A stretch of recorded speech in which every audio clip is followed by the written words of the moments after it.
should. Okay, we are live. What's up, YouTube people? And if anyone saw the message I left over on the Twitch channel, we are back for the 10th episode. Yeah, a little milestone of the 20-Sided Saga. Our heroes are back yet again after a very stifling battle with the black tar creatures that have been fabled and have been bringing destruction to the continent of Enthis, the continent which the heroes have come to save. A few sessions back, our heroes were successful in retrieving a memory core which belonged to a sort of automaton robot which belonged to the so-called Great Artificer Osco. Thought to be killed and only Browser, his robot, surviving. They retrieved the core. Browser decrypted the information and laid himself down for the long rest. But after they proceeded to turn in their rental cart and continue north into Skelethid, they found that the creator of Browser was in fact not dead at all, or so it seems. And standing before them was Wylor Osco, the Great Artificer. And he left you with a simple question. Well, did you find my robot or not? And that's where we're gonna pick it up from. I don't remember. I honestly don't. Did we insight check him? I don't remember. You did. Okay. And I think I'm holding a dagger up. Yeah, I think you are. Yeah, you for sure. Look, man, we just got real fucked up. Just leave us alone. Amazing. Well, I tracked you all the way out here. I cannot leave without what I came for. And he has his hand. Why did Browser think you had died? How are you standing here? He gives you a long grin, if you recall, filled with polished wooden teeth here and there. And he says, "One of my best creations yet, Ganassi. Would you like to see?"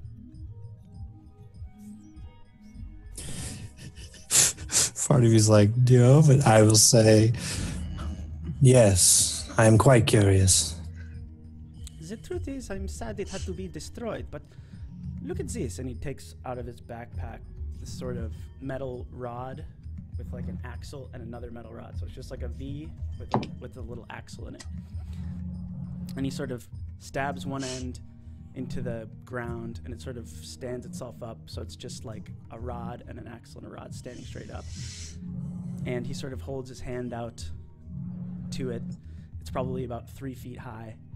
And you notice this sort of little dinky bush sort of 3 feet nearby. And the rod sort of projects this sort of shimmering image of the exact same bush. And he says, "It's quite brilliant, you see. You know, for folks like you, Mr. Gnome, I feel the magic emanating from you. Folks like you always look for magical illusions. You see, this is not a magical illusion. It's created by refractive light. There is a bit of magic, but nothing someone would pick up if they were looking. You might imagine a bigger, more exoskeleton-like structure than this. Instead of 2 axles, 15, 16 axles project a perfect image of me, which I can control safely from my quarters. Very expensive, and I am very upset to have lost it. But I can build more in time.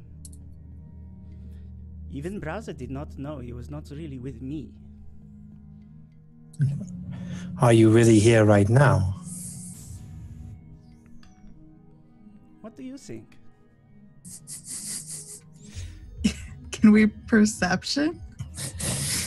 Or something? Sure. What kind of how do you want to examine him? I don't know. Can I Does this thing look entirely foreign to me? Like, have I read anything about this or seen anything about it? Can I do? It looks entirely foreign to you, unless you want to do a history check, and maybe it doesn't. So, okay, I want to do a history check, and then to see if I notice like some type of like glitch or some kind of error where you can see that it's not like the real person, like it's actually a projection.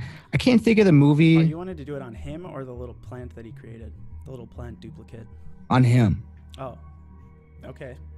What is the history check on him? No, I mean, ideally it's like a history check on whatever is like projecting the image. Sure. But like knowing what I know about that, maybe this is too deep. But let me just do it. You decide. Give it a go. Ooh, a 10? The man standing before you, as a reminder, he's sort of this rich, dark brown skin, a wide grin, sort of this white hair up into sort of pigtailed buns and a big sort of swathing red robe and a small pack upon his back. This man standing before you, as well as the small plant that he's created, both look fully corporeal. The only time the plant that was created around the little stick looked sort of illusory was when it was originally just forming. But once it sort of got a grip of what it was trying to be, it sort of looks totally real, like the bush just next to it. Okay.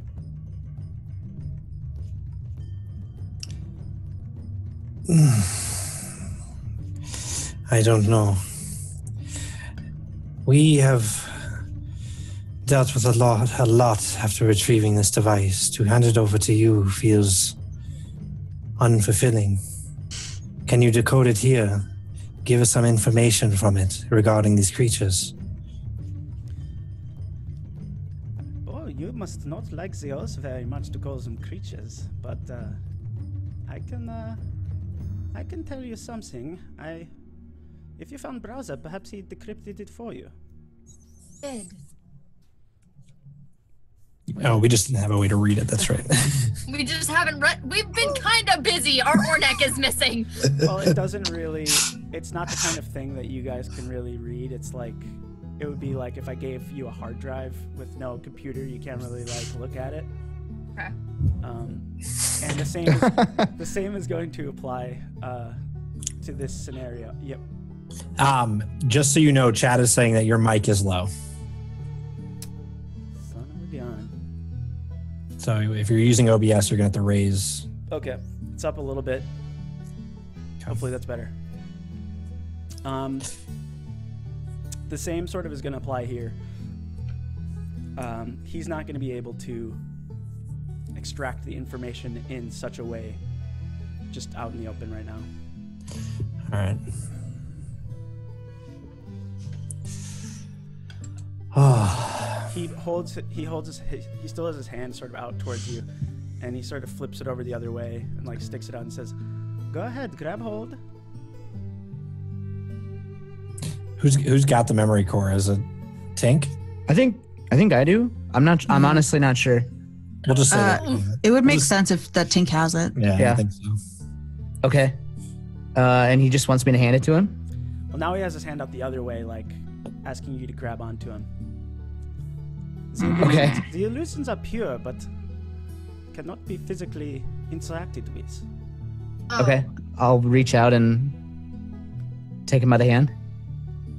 You have a handful of an old man's hand. Good to know.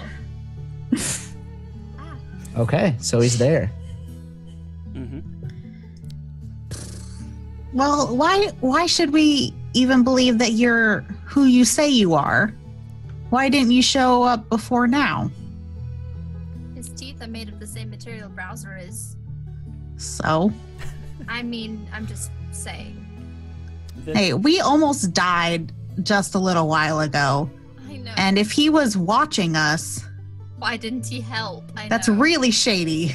I know. Well, I've only just tracked you. See, with this device, and he takes back out the device that was blinking, sort of like a little treasure finder thing. Which leads me to ask, how? What does that do? Simply tracks my creations, all of which I look after until they are destroyed or damaged, and then I get a signal. When I found my duplicate was destroyed, I also received signals that Browser was gravely injured. Something happened to his legs. That's what my readings show. Is he well? Not anymore. He's outside of a cave and he sort of shut himself down? He thought you were dead. He sort of strokes his chin. Perhaps not all is lost with him.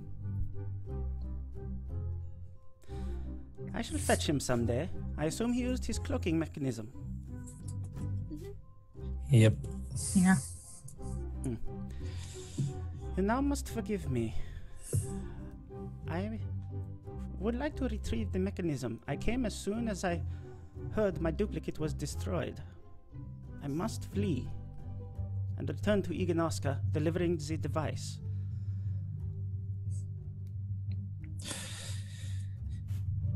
Give it to him. After all we went through?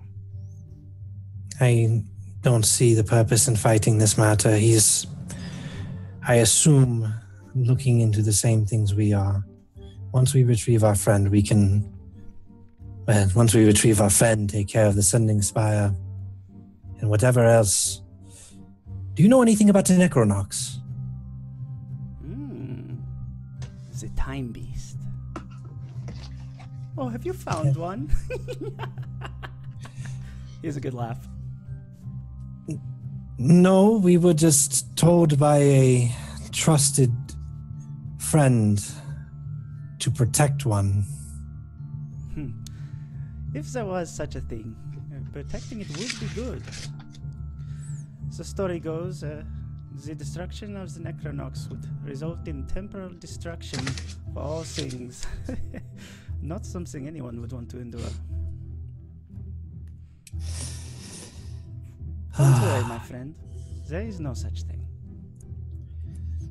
Well, if there was, do you know how we would find it? Oh, my dear. I'm afraid I spend most of my time cooped up in workshops, not outside. I could barely tell you a wolf from a bear.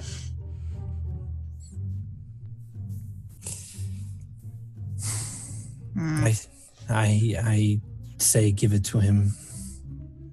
All right. I'll lean in and hand it to him, and then I'm going to say, you should really be nicer to your servants, you know. Do you hand it to him? Yep. He takes it and he says, "You've made the right choice." And deftly he puts his hand out to you all as a giant cloud of blue mist sort of just blasts and consumes you all. And for those of you who are a little bit injured, not feeling so hot, you feel invigorated as you feel like you just woke up from a nice long rest. You feel fed. You feel great. Hooray! Do we still have Man. exhaustion? Nope, you're at square one. Yes. What about spells and our And hit points? You're and quirks? You're absolute zero. You're at everything. We just finished a long So rest. Okay. We're good. Well, that's good because if that mist had done anything else, Ansys would have stabbed him. Oh no, Anstis, no! Jesus. I'm so glad, because, man, Oh my gosh. we were looking rough. Hey, Chad, I rolled a natural 1 on one of my divinity dice. Uh-oh. So that's actually really good. Or you really can bad. give that to someone else. Yeah. Yeah. So just so you know. Noted. Excellent. So the mist subsides and he says, "Iganoska, find me when you're there. We will share all the intel on this memory core with you, and I will ensure you are a part of the effort to destroy the Earth once and for all. Providing you don't die before then." And he sort of just waves and sort of drifts away into a cloud of smoke.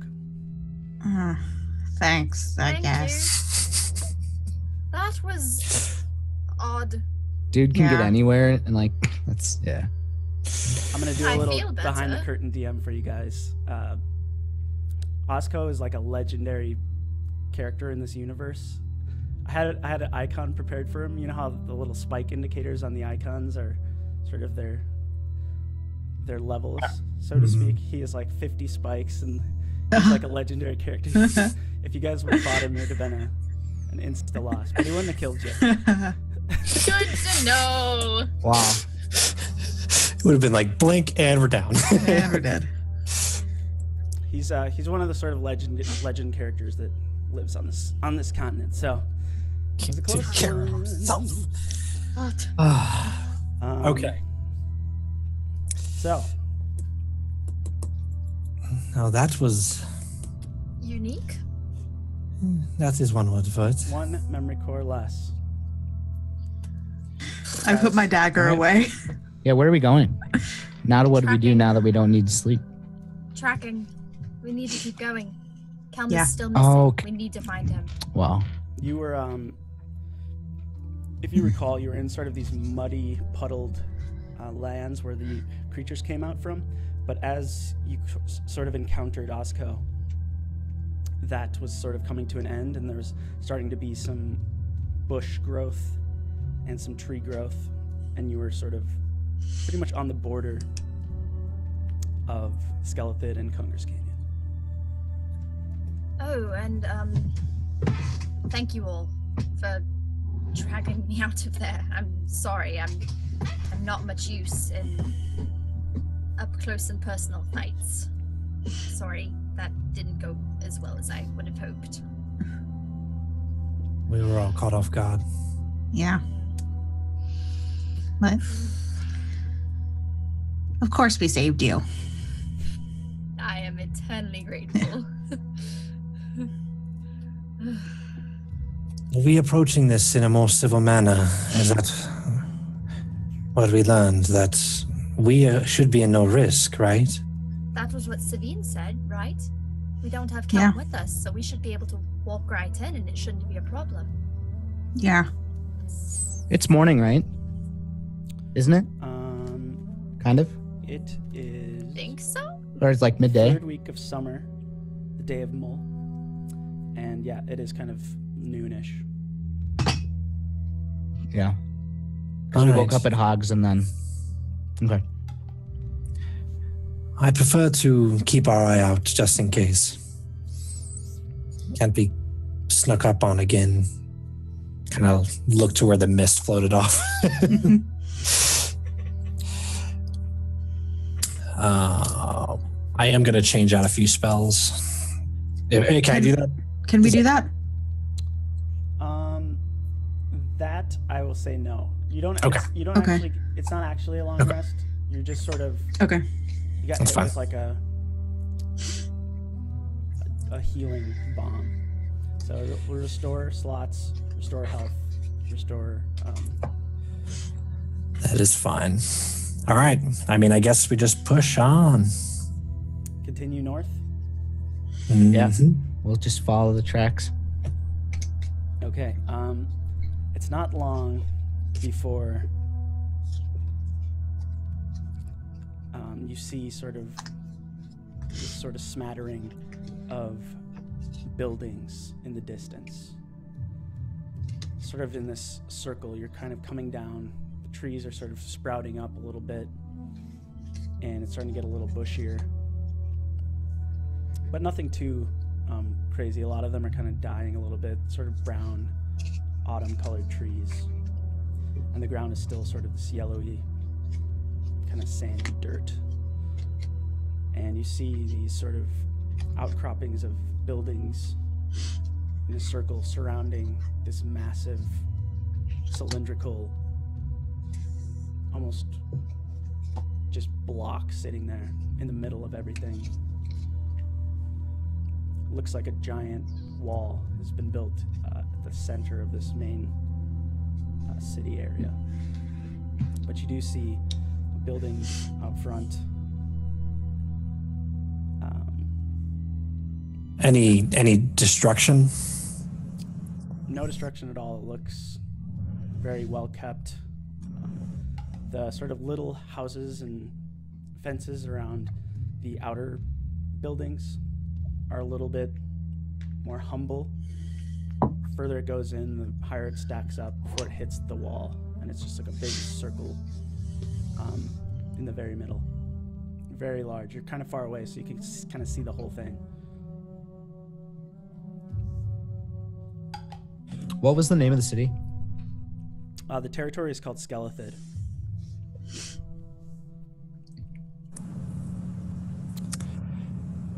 Would you guys like to advance further, or? Yeah, just keeping our eye out for any like humanoid individuals. Okay. You move forward, and you do see a variety of humanoids. Actually, the closer you get in, you're starting to see paths that sort of branch out of this city area. You see some carts, boar-pulled carts with humans and elves sort of going in and coming out. One set of carts that catches your eye is a cart with two sort of caravans chained onto it that looks to be decorated in a very similar way to the carts that Savine had been sort of posing as, and the man sort of holding the reins to the boars is sweating very nervously as he goes past you. Is it the big dude? Is it that same human? It's not the same human. It's a different guy. Same looking kind of cart. So presumably, same operation, nervously trying to get people out of Skelethid. Presumably, yeah. Good. Let's not call attention to that. Were we still following the tracks, or did we lose them? The closer you came into town, the more you kind of lost them because it started to get muddy, and you're getting into an area of commerce now, so it's kind of all over the place. If you want to like do a deep dive and try to distinguish which tracks from which, you can.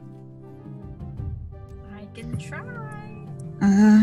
Yeah, I'd like to try. Is that survival? Survival? Sure, you guys both want to roll? Yeah. Sure. Working together is better. Indeed it is. 11. 18.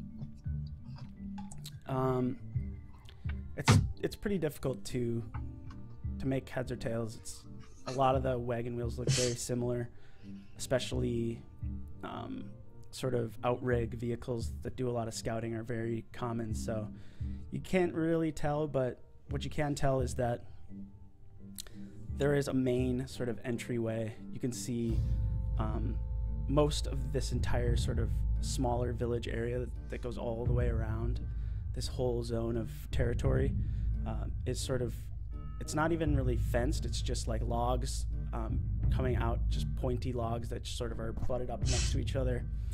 And you see a break in that structuring and a lot of carts going in and out, people walking, some riding boars and wolves.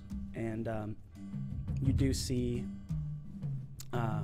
some sort of leather-hatted fellows with large rifles around their backs sort of bringing in. You see a couple of dead tabaxi that are sort of strung up by their hands and feet on like a pole getting carried in. Seem to have been hunted or something like that. You see a couple of other unfortunate creatures that seem to be going in instead of coming out. But you definitely see a centralized area of entrance and exit.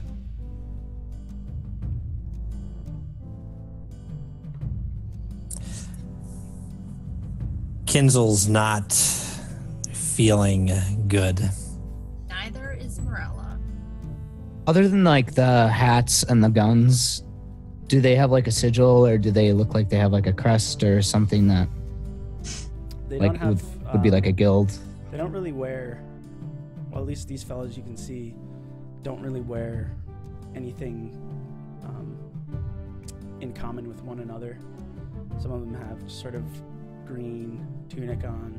Some just have sort of leathery wrappings. They look just sort of mercenary-ish, like someone you'd see at a bar or something, but they don't seem to have anything in common with each other. When we go in there, I am going to bite my tongue. My father beat the lying out of me, so I don't think that what the words that come out of my mouth will be appropriate for what we need to be saying.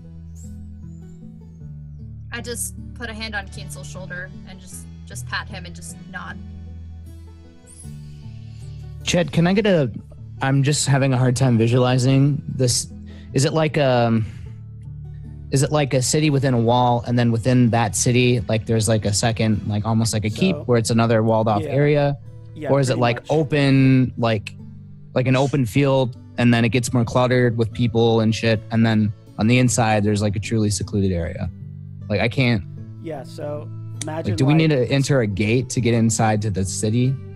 So imagine miles and miles and miles of a circle of just like humble single-floored wooden buildings, moving in yet further. The buildings get a little bit higher, and moving in yet further, it's just like a big wall in a full circle that you can't see beyond or further past. But the very, very outskirt area that's more sparse is simply surrounded by just like wooden spikes.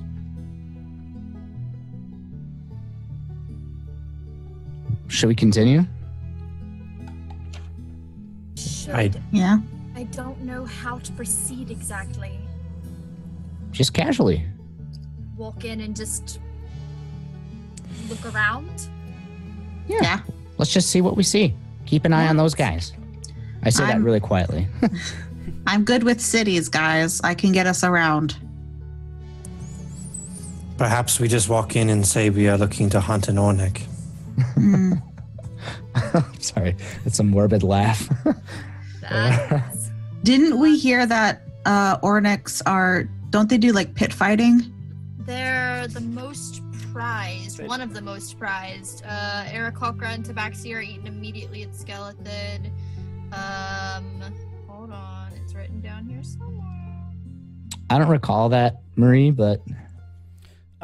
Yeah, you're right. Ornick are traditionally, from what you were told, kept alive and hunted in sort of captive quarters. They're used for sport, basically. Mm-hmm.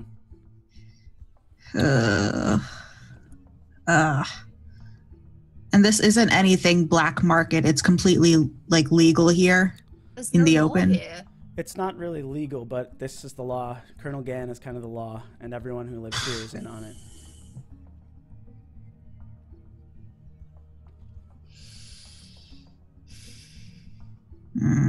Let's go in, look around, see what we see. If we don't see anything immediately, we can ask someone about if we were interested in going on a hunt, where we might pursue that, and we can go from there. I don't know. Are we dressed like drastically different than everyone around us? I don't. Some of you are. There's a very sort of slightly similar aesthetic to a lot of these people. The landscape here, it's sort of since it trails off of Cunger's Canyon, it's still sort of this rocky land that has these sort of twisty trees. It's sort of this yellow, mustardy, tan, leathery kind of vibe. So maybe some of the more brilliant garb that you guys have may stick out a little bit, but there's plenty of tourists as well. So long as they're not critter folk, there's plenty of tourists walking around wearing exotic clothing. So you don't stick out like too much, but you don't look like a local. Should we just try to blend in with the tourists, guys? Sure. Yes. I mean, we are tourists. Never Yeah. been here before. Don't like what I see. I don't either. Anyways. I'll just lead the way, I suppose. Okay. And then, can I just keep a keen eye on? Are we very far from those guys now? The Yeah, you're pretty hunters. far from them. okay. You're probably about 100 feet off as you're approaching. Just kind of. Can I just keep my eyes peeled for more of those types? Mm-hmm. When we go into the city, I want to kind of watch how the city works and at the flow of people, and kind of see if they do have any kind of seedy underbelly that I can tell at all. Some shady shit. Yeah, Okay, looking sure. for the shady shit. So you are walking in. You're in like kind of a line almost. There's a good amount of people getting in. People that are bringing goods and things like that, or tourists or what have you, travelers. And as you guys are sort of getting a little bit closer into this sort of drifting line that's coming into this opening in the gate, you notice there's a good sort of 4 or 5 men that sort of seem to be camped out at the gate, sort of getting good looks at people who pass through. And each of these men has sort of these big mastiffs, about even the same size as they are, that are sort of sniffing each person as they go through. They don't seem to be causing too much of a commotion, but I'm gonna have to ask you guys, which one of you took Kelm's mace? How heavy is it? Did we take any of that? Yeah, we did. Yeah, someone Took it. We did. Seeing as I have 9 strength, not me. I'm pretty sure I just ate the food. It's not that heavy. Ah, Want me to It's roll not a heavy? Shit, I I mean, think it's it was heavy, me. It's not like it wouldn't overpower anyone too much. It's like. I mean, is it about the size of Tink and I? In height and length, yeah, maybe. Yeah. So I'm thinking that it's either me or Kinsel that carried it. Morella, you were always sentimental. That's Want me to roll true. a d4 and just say whoever has it? I'll carry it. It's fine. I mean, I can carry it if you want. Don't make Well, me RP with the guard. What about his pot thing? Or did Wasn't that there. All broke, that was right? There was feathers, blood, and the mallet, Okay. and some vegetables, which you guys did eat. We ate it. We ate the vegetables. We You did. never miss a meal. I can carry it. Okay. Fine. What do I need to roll? You are sniffed out by a couple of different dogs, and one of the men seems to be in charge. He's sort of sitting on a barrel, like leaned back, and he says, "Now you 5, come here." Okay. There's 4 of us. Oh yeah, sorry. You took away our Birdman! You took our tank. Rip. Stop it! He sort of reins in his mastiff and he says, "What do you got on him? What do you got?" And he sort of starts sniffing around Morella. And Can I just like low-key pet him? Like pretend like, oh, how cute, like that kind of thing. You could. They don't seem vicious. Okay, then I pet him. I'm like, hi, buddy. And you hear him do sort of a strange bark, a very specific bark. Sort of Okay. like, ruff, ruff, ruff. Okay. And the man's eyes squint. He says, Ruby-dooby-doo! "Plan on-" Sorry. You don't want Scooby-Doo searching you. He's a detective. Make it- Oh, that's true. Even though he's terrible at his job. He sort of squints at you and says, "Mind telling me why Jesse smells Ornak on you?" I don't know. Roll a deception check. Okay. What is my deception? Oh, it's +2. Natural 20! Oh my god. It begins. So it It begins. Your warlock pact. My warlock pact. Well, good. You won't mind a search then, will you? Not at all. Feel free. Hand over the bag. I hand over my bag. Do you have any reason why he wouldn't be able to find Kelm's mace right away? I'm sure he'd be able to find it, but that doesn't necessarily. Probably not in her bag. It's a big mace. That's big true, mallet. but it fit in my bag. D&D bags are little. We don't have a bag of holding yet. We need to We work on don't. that. It's We like need a to work on Warcraft bag. that. You just got a ton of shit in D&D there. bags don't follow the rules of things. Spatial reasoning. Ooh. Okay, he finds the mace. And I will just say, "Oh, isn't that cool? We found it. We just came through the I don't know. There was a lot of muck. You know those big creatures That's been enough. coming out of the That's water." enough from you. Okay. He sort of calls over one of the other guys and he sort of whispers to him. And he says, "Yeah. Fella like this came through here. He had a matching cauldron. I ain't seen cast iron things like this big. Well, ever. I just thought it was kind of neat. Hmm. Found it out in the woods. That's interesting. You don't mind if I hold on to it then, will you?" Feel free.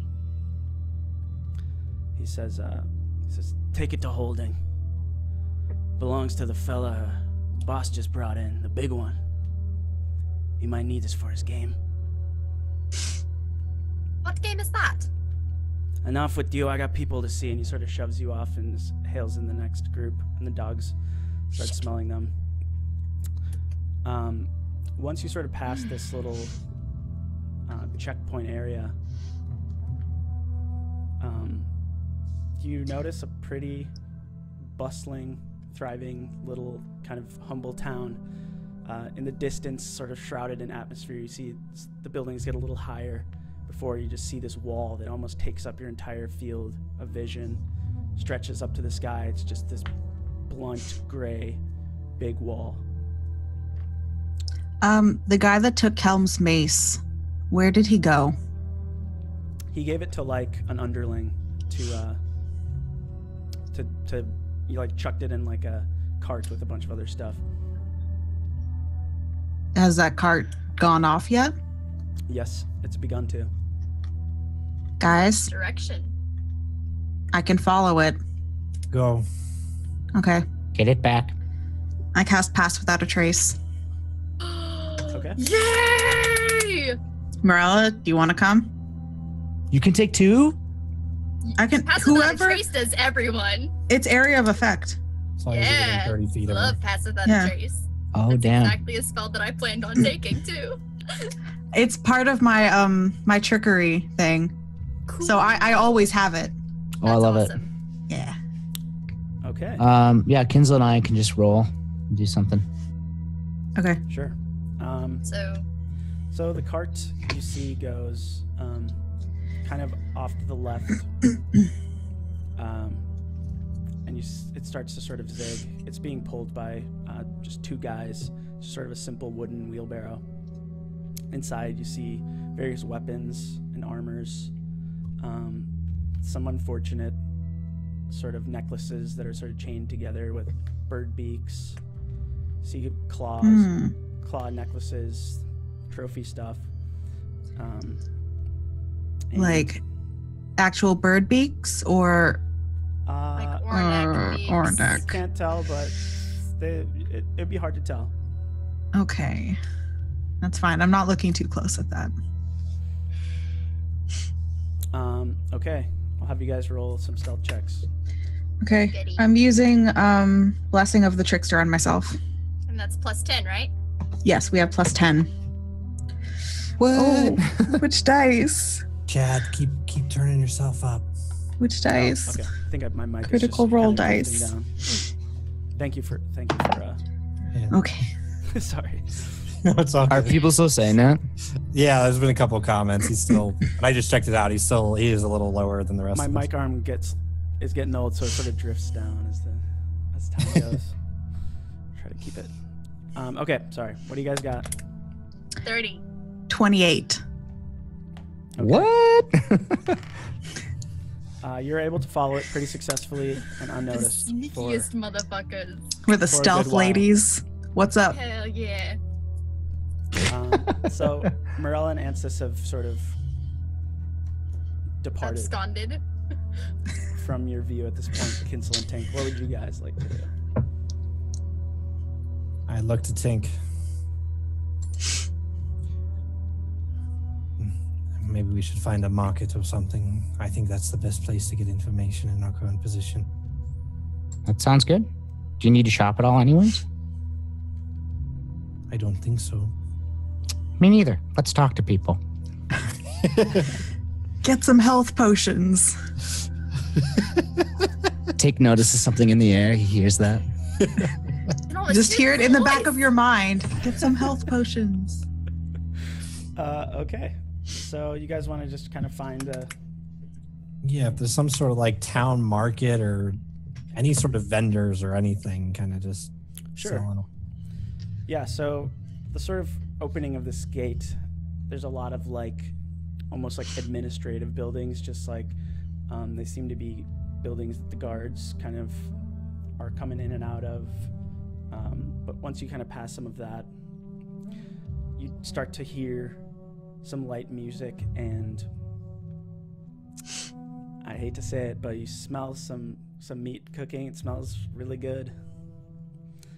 You smell pastries and desserts, and you hear merriment, and you're sort of brought into this sort of town square area, and the people don't look like bad guys or anything. Looks like a landscape you guys had seen many a time, just missing a couple of different kinds of people that you would normally see. But there are vendors selling things. Some of it is critter meat.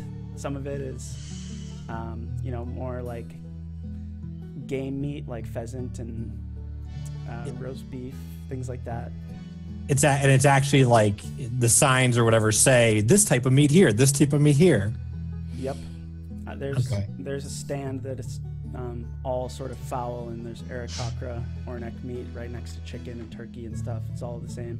It's all sold in the same fashion. I am looking just straight forward, Blinders. not trying to look anyone. I just say to Tink, pick a shop. I want to approach like one of the pastry shops. Okay, sure. It's not really a shop, but the main sort of woman who's sort of hawking pastries is sort of a portly woman. She looks like a very well-fed half elf, and she sort of looks to you. She says, "Well, what'll it be?" What's your best one? Well, we have a very good eclair. That sounds enticing. Oh, Is that your most popular item? Well, I came up with this idea. It's like a cake, but we put it into a little cup. People seem to love it. How original. I think I'll try one of those. What are you calling that now? We call them cakes and cups. I'm working on the name. I think it'll come to me. It should. How much for that? Are you from Azal? Yes. Oh, I love what you heroes are doing here. Have a few on me. Oh, well, thank you. And one How for kind your, of you. One for your handsome silent friend. Yeah, Can he's I kind roll? of shy. He must be He's attracted getting to all you. the ladies. Can I roll an insight check? Just to see if she is, for any reason, seeming like she's trying to pull something over on us, giving us anything that would be adverse to our bodies Sure. in a more detrimental way than mass amount of pastries. 18. You saw a couple fellows taking the cupcakes from the same tray just earlier. Okay. And she does seem genuinely sort of thankful for the heroic duty that the Azalians have. The very few Azalians have offered. Yeah, Tink's just like always blindly trusting, so he's gonna like be a little self-indulgent and say, heroes do deserve these cakes in a cup, right? How long have you been here? Oh, well, none of us have been here for too long. I grew up in Congas Canyon, but once the Great Father, he preached his message, and well, my family signed right up. I see. And so, are you happy living here? Oh, of course. All the folks I love, and none of those critters. Yeah, I heard some action about an exciting game. Can you tell me what that is? You want to go to the game hall? A bit of gambling for you? Well, I don't have a lot of money, but my friend over here, he's got a lot. I like gambling. He says with just the stone cold face. Well, the gambling hall is a bit of ways in the city, but it's very popular, and there's even pastry chefs like myself there. We'll get more of the same.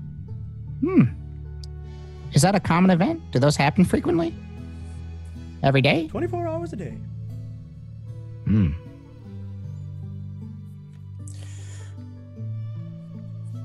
Where can we hear more about the Great Father's message?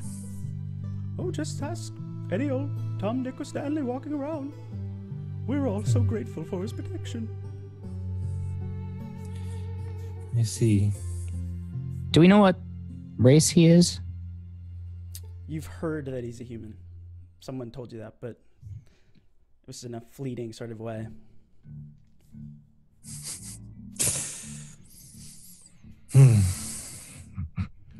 I'm out of questions. Go on. I kind of lean down just into a whisper.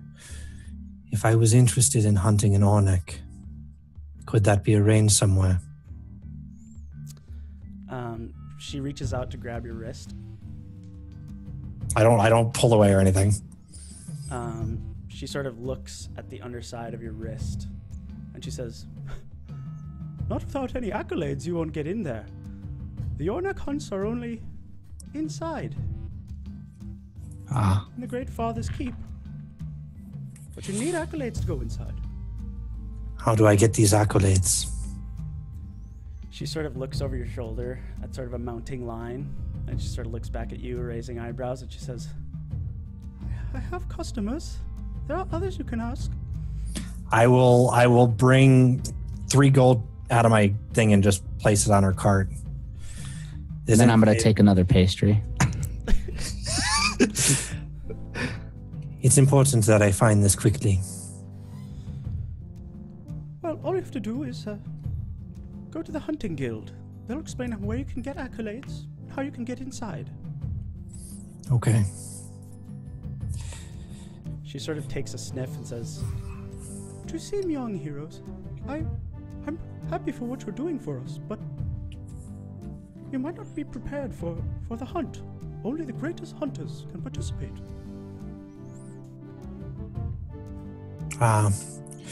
Well, the good thing about game is when it sits in one place, it gets fat and slow. I should have no problem. And I just turn and walk away. I say, thanks for the cupcakes. And wink at her. She gives you a warm wave, and she continues to help some customers. You actually can see sort of a lodge where there's all manner of elf humans and gnomes sort of assembling and disassembling firearms. And you actually notice a lot of the firearms are sort of specially equipped with these sort of under canisters that you can see people are filling in with these sort of those burr-like spores that you were attacked with upon Kelm's abduction. And written very simply, it says Skelethid Hunting Guild, Barrack 1.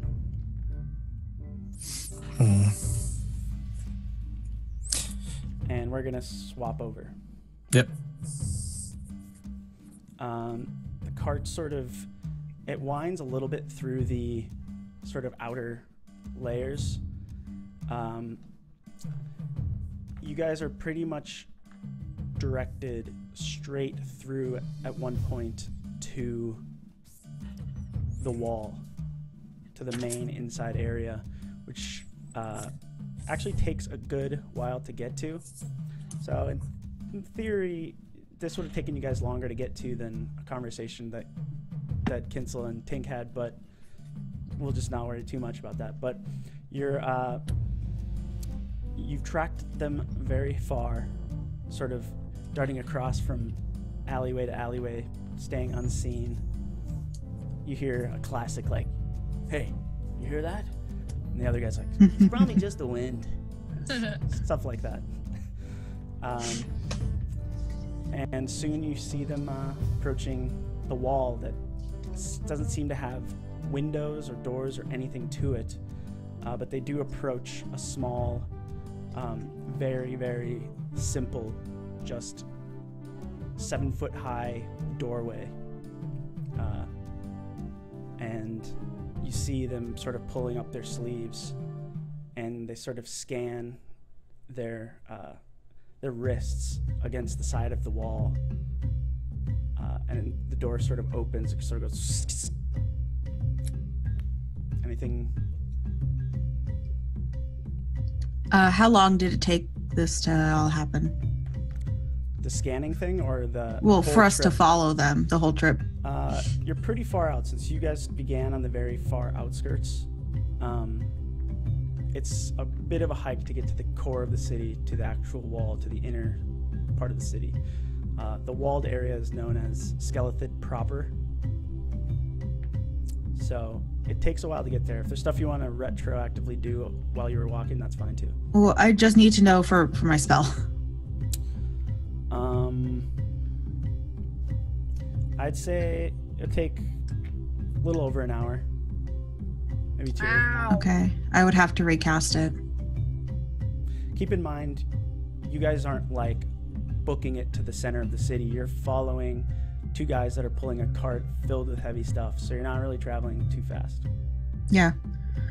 Do we see any way to follow them in?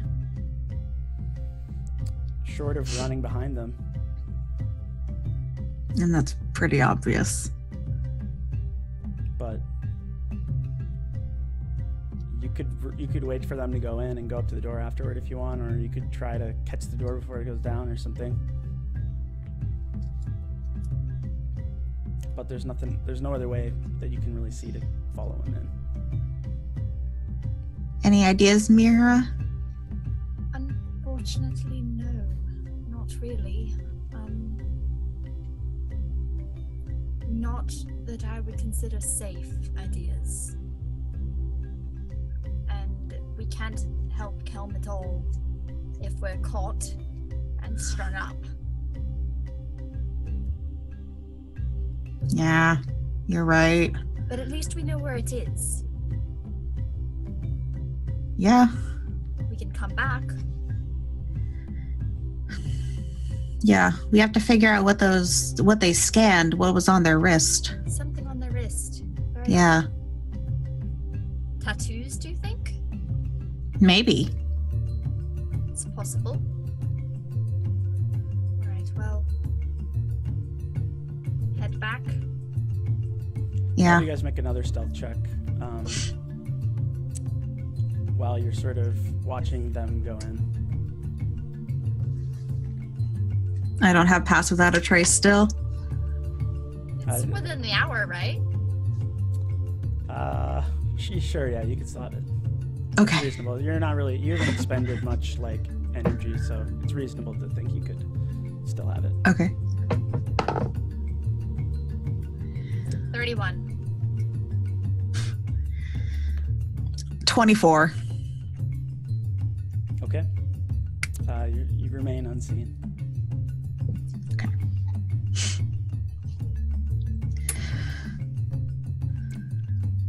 Anything else you guys like to do? You're kind of at the heart of all of the sort of outer cities, outer neighborhoods.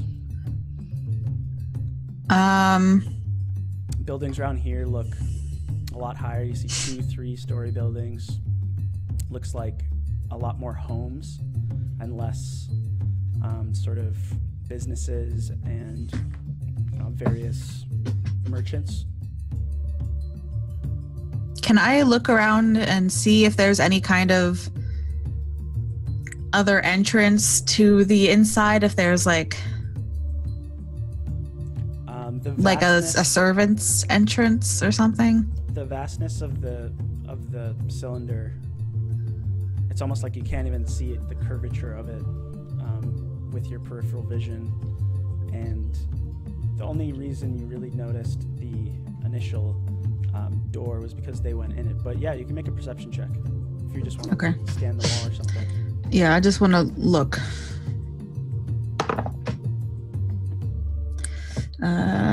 14. Okay, yeah. You actually do notice, now that you've seen one opening on a sort of wall that seemed to be flat, you do notice sort of outlines of bigger doors. It seems they have many doors depending on certain sizes of things that need to go through them. So you see a couple of doors here and there, just sort of the thin crack that would indicate some kind of an entrance.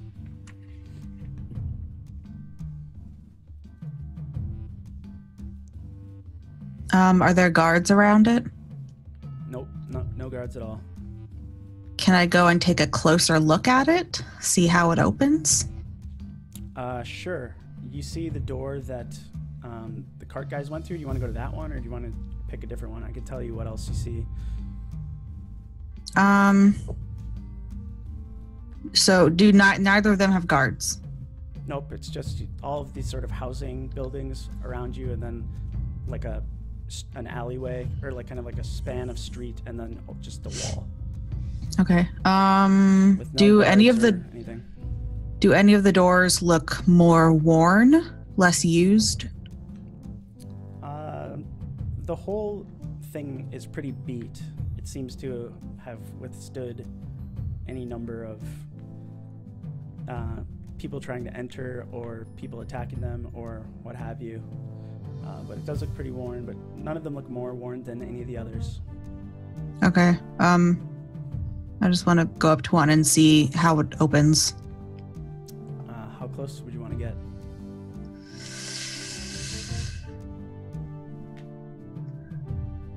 If I look up, are there any guards up top? You can not even really see to the top. I can't. It's like stretches into the sky almost. But yeah, there's no guards. That you can see. You just see more wall. Sour in my mouth. Yeah, I'm just gonna go up to it. Okay, the same one they went through? No, a different one. Okay. Do you want some? There's some that look like they could be big enough for like a giant to walk through. Some could be big enough for maybe a cart to go through, like a full canvassed cart. Some are even smaller than the ones. Like there's doors that are your size. I'm gonna look at one that's my size. Okay. And you want to go up to it and be close to it? Give it a look? I mean, I'm not gonna put my face against it. When you approach, same as the men with the cart, the door does lift up, and you see pretty much a tunnel almost, as you can see this door goes the whole way through this wall, and you get a really good idea of how thick this wall actually is. It doesn't have like a scanner or anything? It doesn't have a scanner, but as the door opens, you see you see something that you would have recognized in your magical studies. You see a sort of holographic image of this very put together, blonde-haired woman in sort of almost like a nice pantsuit with nice barrettes, and she has her hand sort of pressed at her lap, and she says, "Hello, are you looking to come into the Great Quarters today?" Yes. Oh, great. We are so happy to have you. May I see your accolades? I'm sorry, what are accolades? The door shuts. Damn it. That yes from Mansis is like the most enthused I think I've heard her say yes. I loved it. Okay, anything else you guys want to do at the wall? It was worth a shot. We're going to find much here. What a bitch. Yeah, seriously. I imagine that hologram looking like Anna Camp from Pitch Perfect, if anyone knows what I'm talking about. Okay, well, they are maybe trekking back, maybe not. We will flash back to Kinsel and Tank. And so we have found one of these halls, you said. Mm-hmm.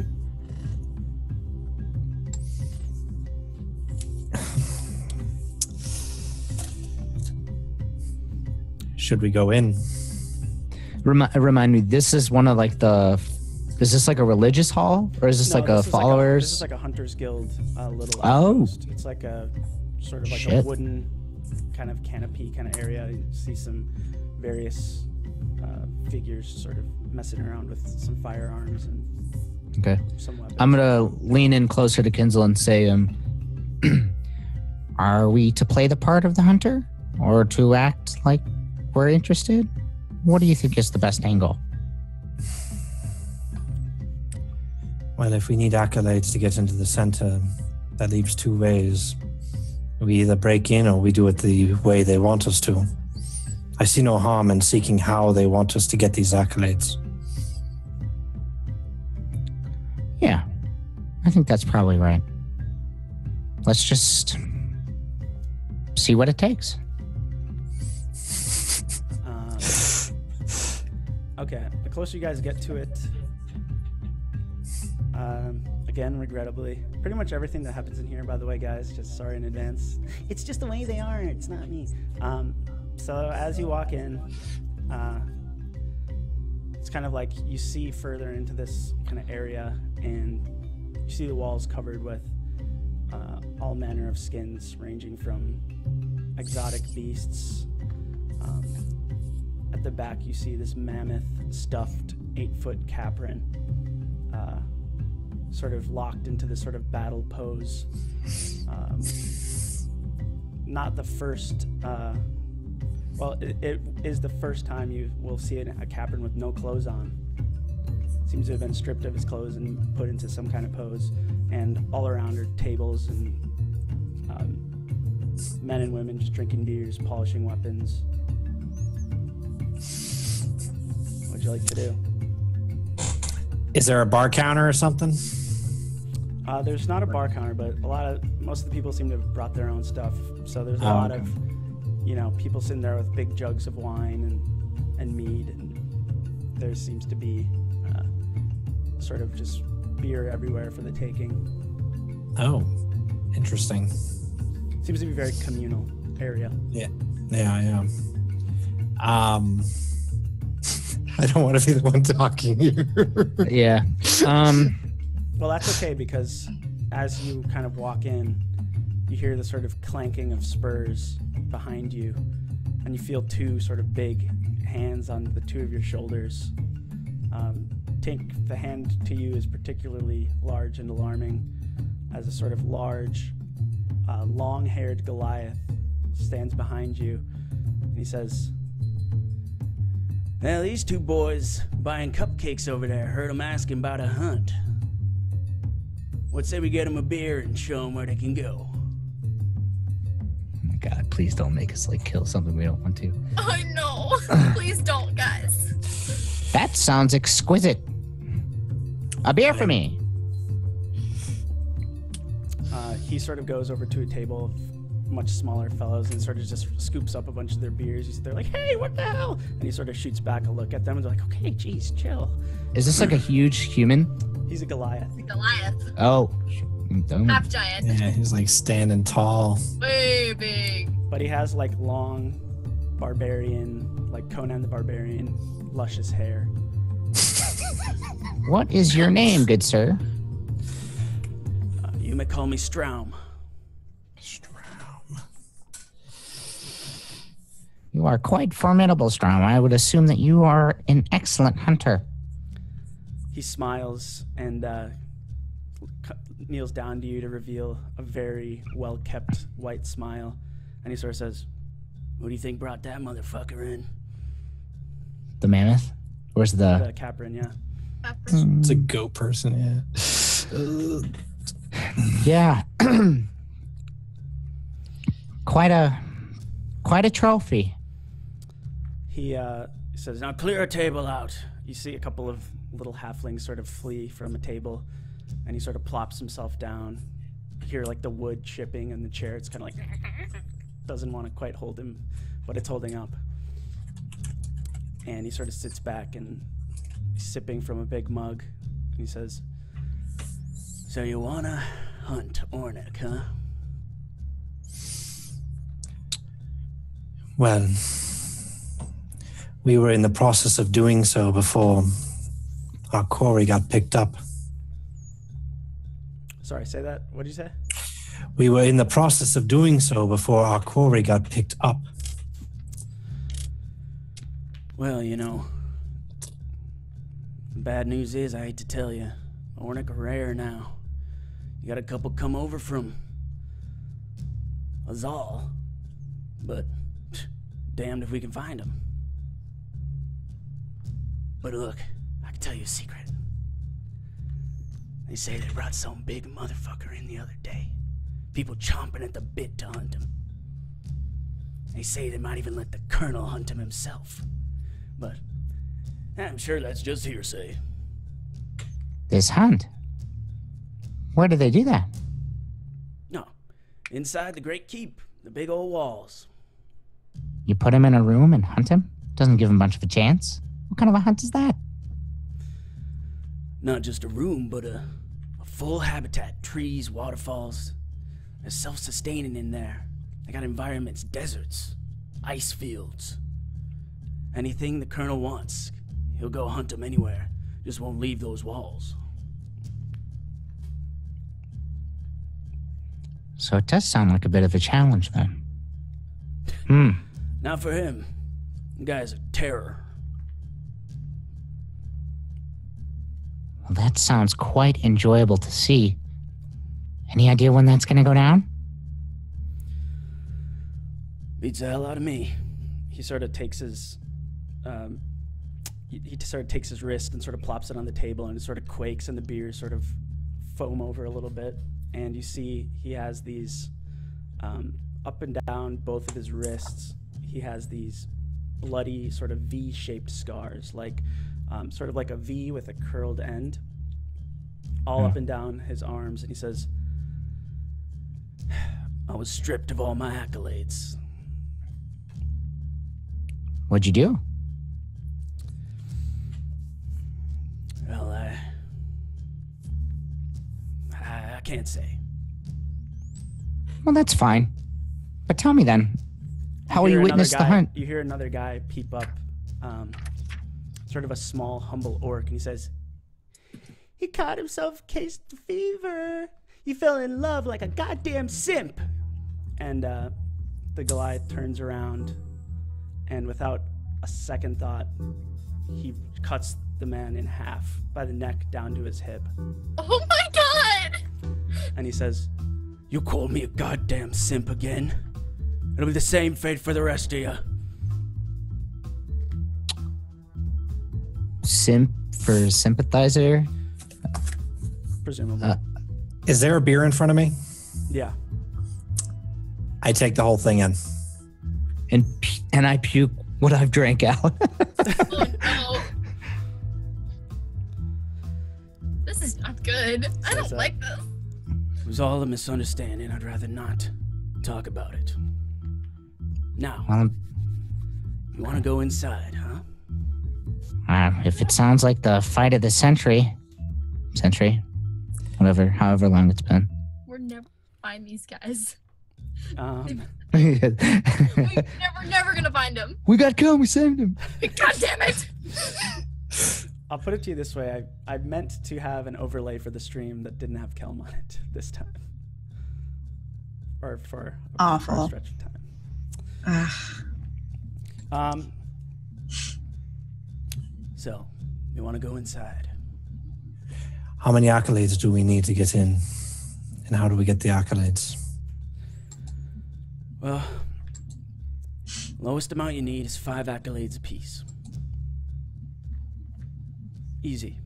You can get them in any number of ways. See these scars? Used to be there's a silver symbol that gets grafted into your skin. Only special trained folk can do it. Call them grafters. Ain't no faking the accolades. You know, there's any number of ways, but here's a few. You go down to the dueling pits, win yourself one of those, that'll get you 3. You pass the exam, that's for smart folk, probably like you, Mr. Gnome. The exam at the old Athenaeum, that'll get you 3. Bring a real live Ornek, that'll get you 5. You get someone important, someone fancy to vouch for you, that'll get you 2. If you're a praying man, well, it's a real religious place around here. Say that you can talk to your gods. Prove you're devout. Those folks that say he'll give you 2. But my favorite way is down at the gambling hall. You can walk away with as many as you need. Providing you're willing to risk. This is exciting. Risk coin? So many mini game options. Risk your very coin. But I'm sure you're wealthy. Smelled the Azalian a mile off.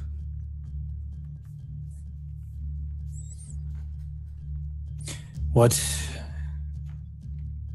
Is everyone just like afraid of this dude? Is like anyone like even bothered to notice he just killed someone? It seems par for the course to these guys. Yeah. What constitutes an important individual, important enough to get a voucher? He sort of swishes his hair back and he says, fuck if I know. You'd have to figure that out for yourself.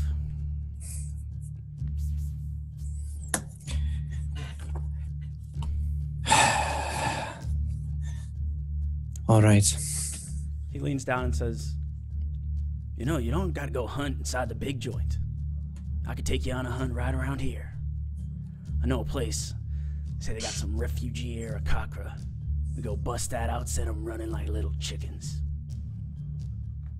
You would take the 2 of us out with you? Oh, I'd be honored. I look at Tink. All right. Okay. Okay. So I'm looking around like, where'd they go? Where'd they go? Tink's gonna They're gone. pour up another beer. Mira, what do we do? I don't know. What do you I do? guess we just stand around. Let's go shopping, whatever. Let's just shop. Yeah. Forget about the Birdman. Yeah. It's Wait, whatever. we're actually gonna go. I will, if he's like any emotion. We are waiting on 2 of our traveling partners. They are somewhere in the city. We lost sight of them for a period of time. I'm not sure where they were. Looking to kill some beaks as well, huh? We can wait for them. All right. If we can't if they don't know where we are and we don't know where they are, is there any way we could find them quickly? Are you talking about the refugees or? No, I'm talking about our party members that are wandering the city without any knowledge of where we went. That's true. Let's just go ahead and I'm just going to DM and go. We just wander the streets until we find them. There was a little bit of wandering, and there was a little bit of wandering, but eventually Morella and Anstis find themselves to a sort of high wooden canopied area filled with rifle cleaning and the like, and a couple of small squires that are sort of scooping up sort of bloodied body off the ground, sort of being dragged away. Gross. And Straum gets an eyeful of the two of you, and he says, "Oh my, my, my. Hello, ladies. You didn't tell me you were bringing some girls with us." Can I do an insight check that this dude isn't hunting us? Sure. Okay. I look at Mira and I raise an eyebrow. I got a 19. I'm giving you the same look back. We're just looking at each other like. You know pretty clearly that this Straum fellow doesn't have much of a sort of hidden agenda personality. He sort of just does what he wants and says what he feels immediately. So you get the idea that he really wants to take you guys out and hunt some Aarakocra. Does he seem lonely? Oh, Pretty lonely at the top. That's very interesting. Make another check. Another insight check. is Tink just gonna make friends with all the NPCs? Maybe. 15. Yeah, you can kind of tell that Ryan, it's what you said. It's kind of lonely at the top. He's got something going on with him that people seem maybe to know about, but also nobody wants to mess with him. Goliaths are quite rare, but also quite formidable. Fucking huge, man. Can I say to him in... I actually speak giant. I forget what it's called now, though. Hint? Yeah, there's a word for it, but I don't know it offhand either. I don't have it written down. I just have giant written down.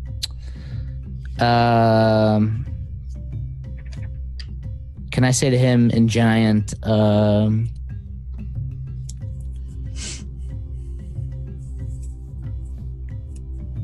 actually, I'm gonna hold off until there's like a more like punchy moment.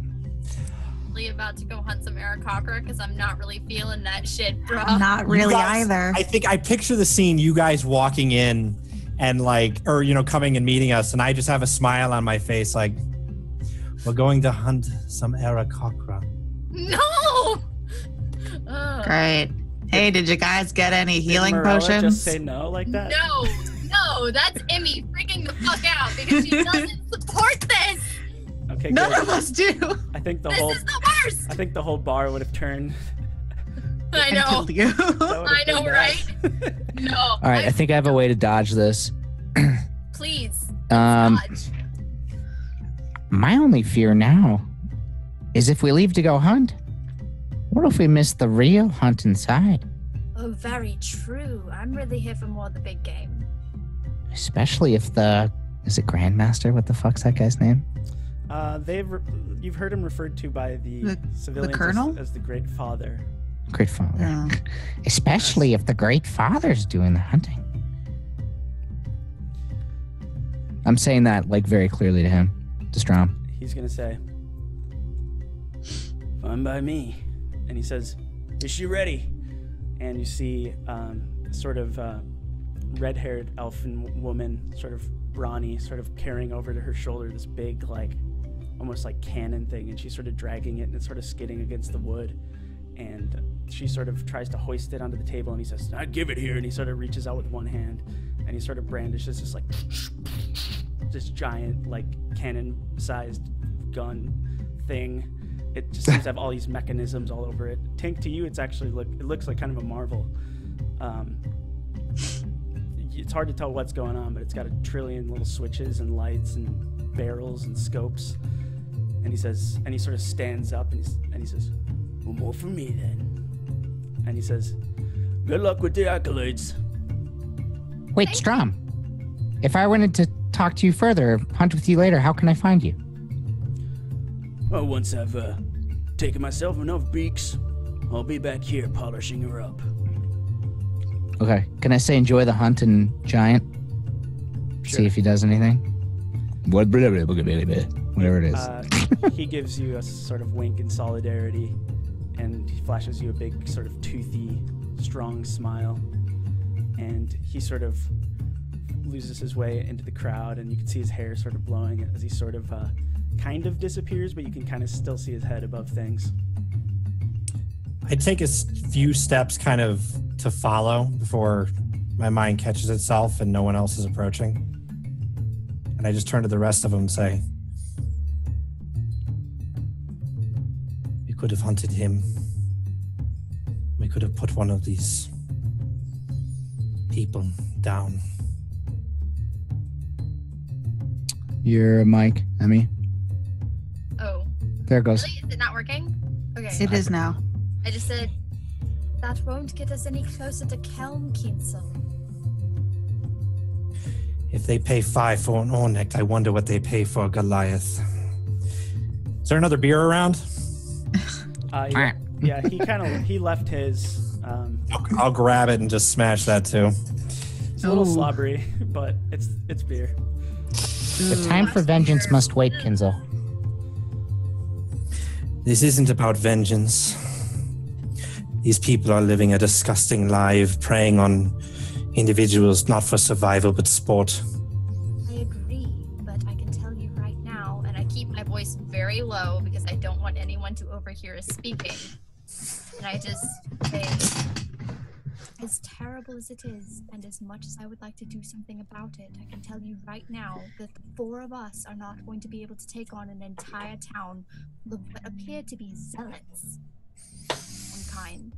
It's abhorrent. It's terrible. It's ridiculous. It's the most disgusting thing I have heard of since coming to this continent.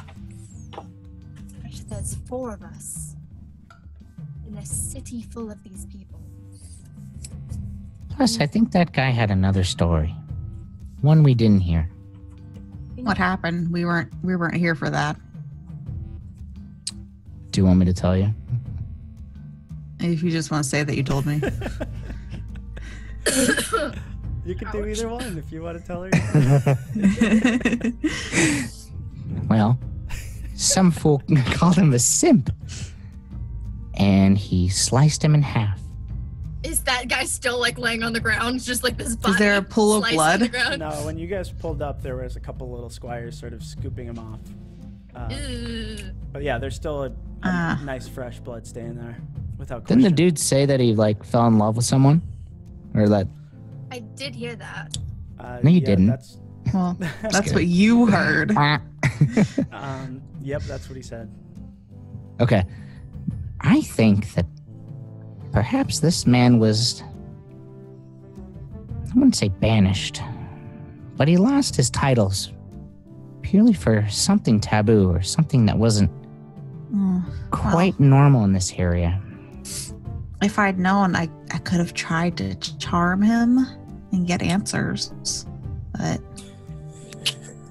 Well, I didn't want to bring up that word simp. When you were around, he might have just killed you. You don't have to use that word. There's other ways of saying things. That's true. Mm-hmm. Well, maybe you should have been here to charm him. Tink's gonna kind of walk away.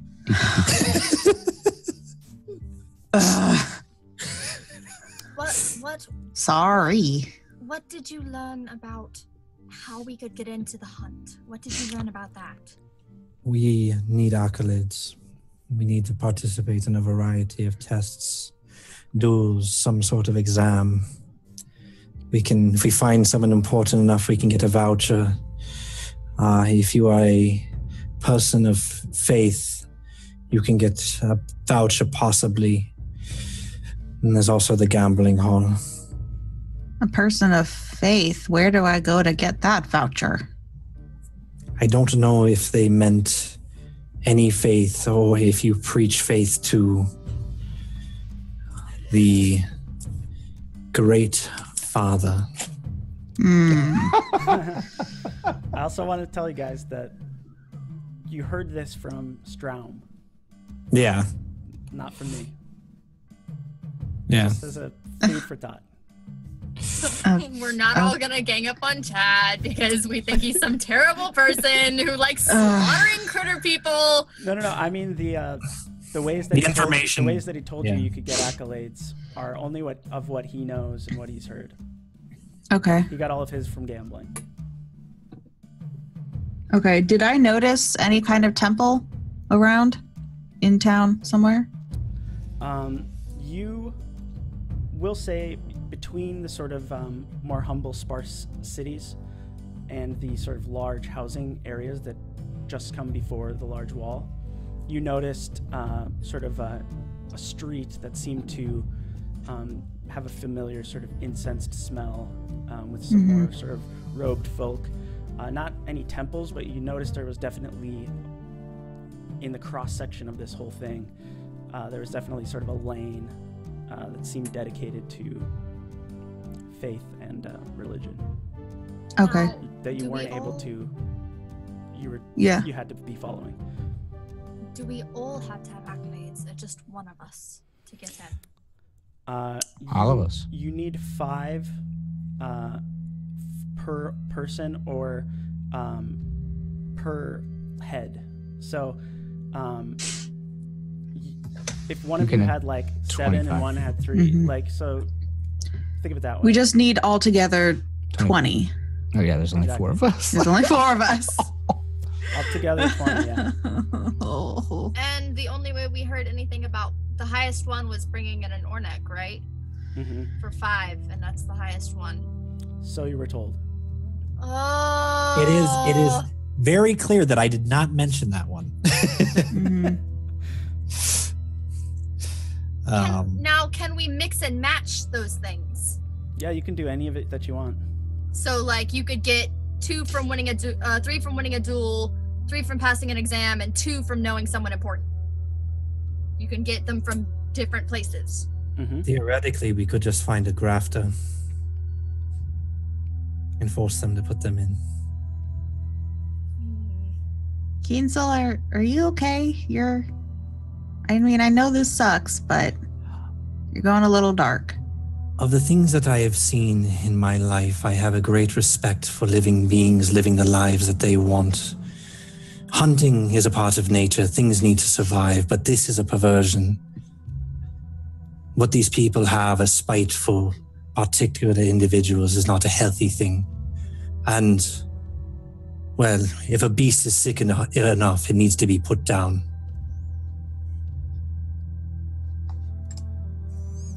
Okay, so as the 4 of you reconvene, discuss your options. You stand amongst the smell of fresh blood, sort of rising up from the kill that happened just near where you were standing. All around you at tables are not a critter among them, people polishing weaponry, not knowing that you are there to thwart their very way of life. And as you sort of debate what you'll do next, how you will achieve these accolades, how you will get yourself inside the big fort, we're going to take a little break. All right. Mhm. All right. Okay. And we will be right back. Just so you know, turn yourself up, Chad, because they're still saying it's lower than everybody else. Golly gracious. I would honestly just turn it to the highest it can go. They can turn you down. Okay. I think it'll be good now. It's almost at the highest without peaking and being red.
Okay. We rejoin our heroes deep in discussion. What would you guys like to do? How we're going to get these accolades? We need 20 between us.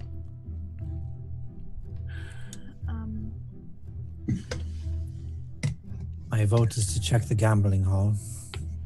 Yeah, So I can go to the religious place. Try there. If I could find someone of importance and convince them of my importance, perhaps I could get some that way, but I don't really know how that would work.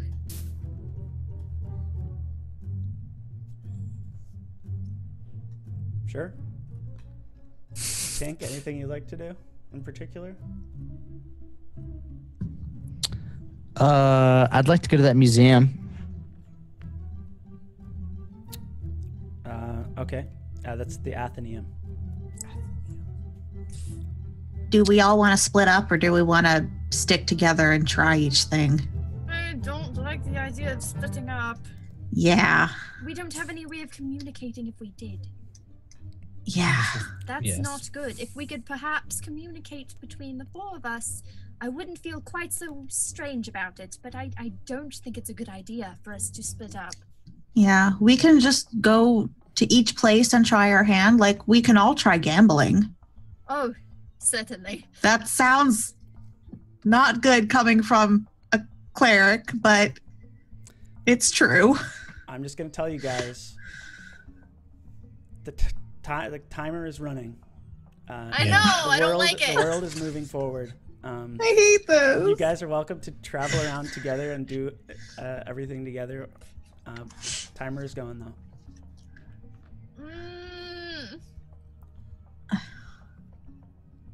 Anstis, I think it's a wise plan for you to look in to see if you can use your faith to get us an emerald here.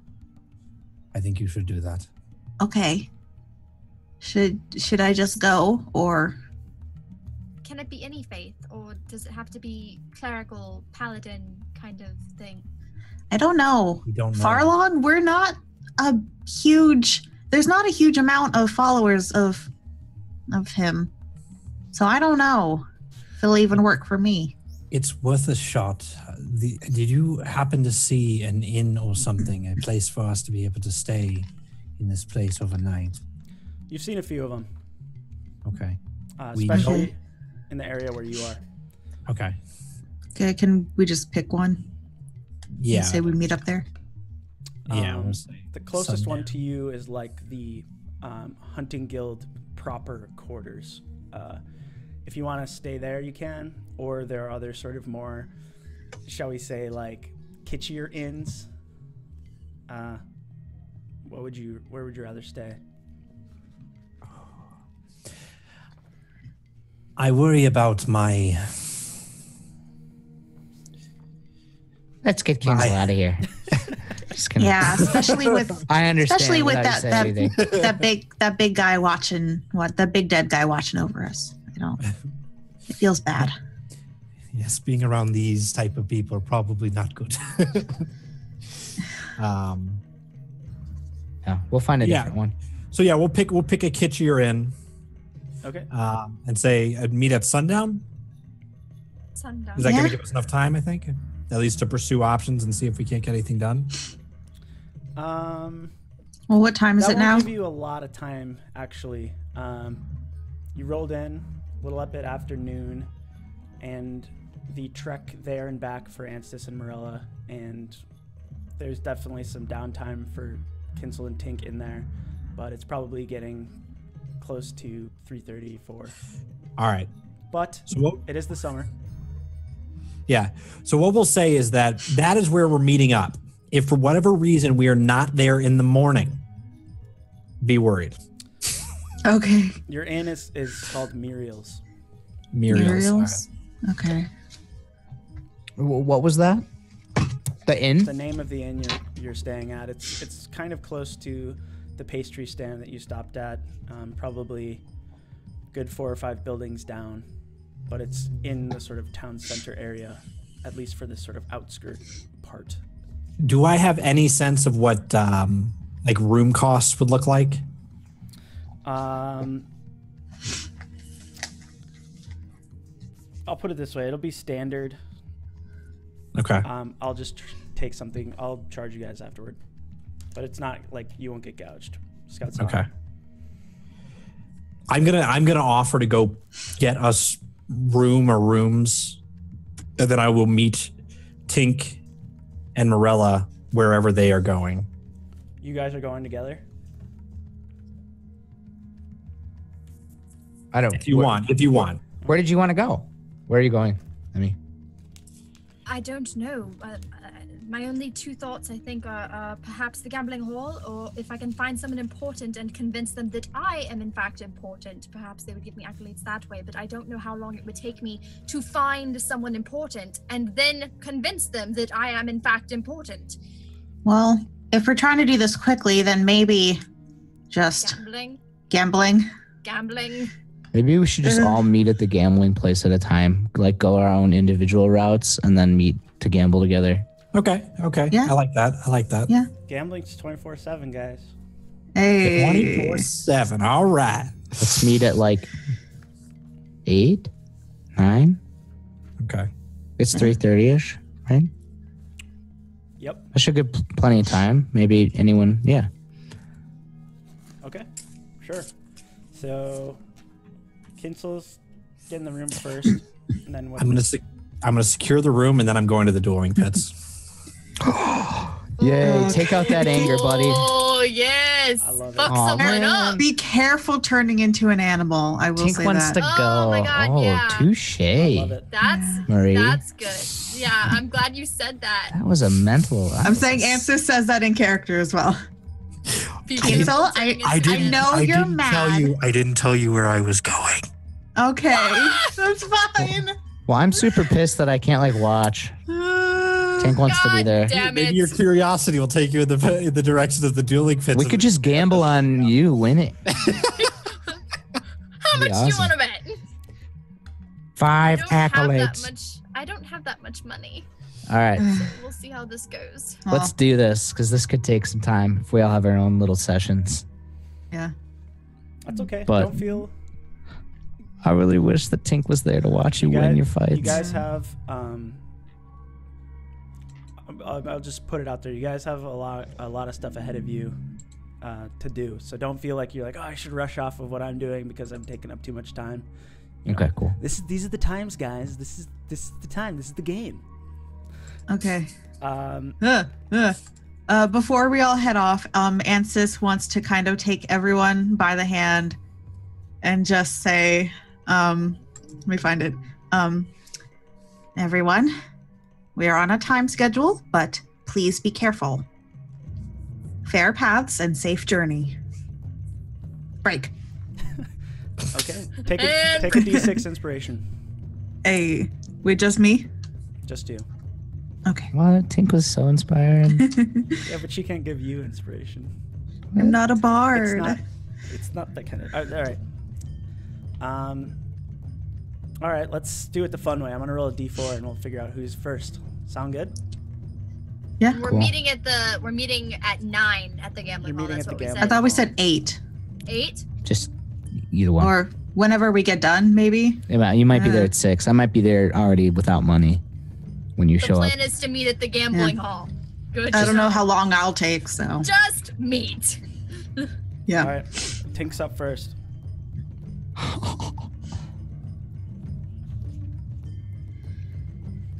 All right. Yeah, you're underneath the hunter's sort of canopy. The city's your oyster. Okay. Do we need to go through like RPing to get to the spot, or can I just go? Yeah, no, you don't know where it is. And Strom left. I can't find him now, right? No, Strom. All right. It's Straum. Strom. Yeah.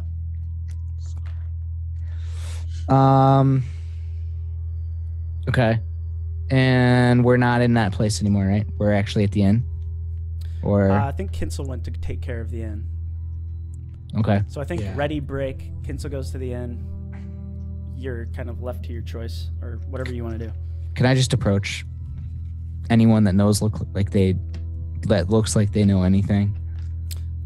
Yeah, still kind of nearby, sort of kind of gathering things up. She looks like she may be slightly in charge at the Hunters Guild.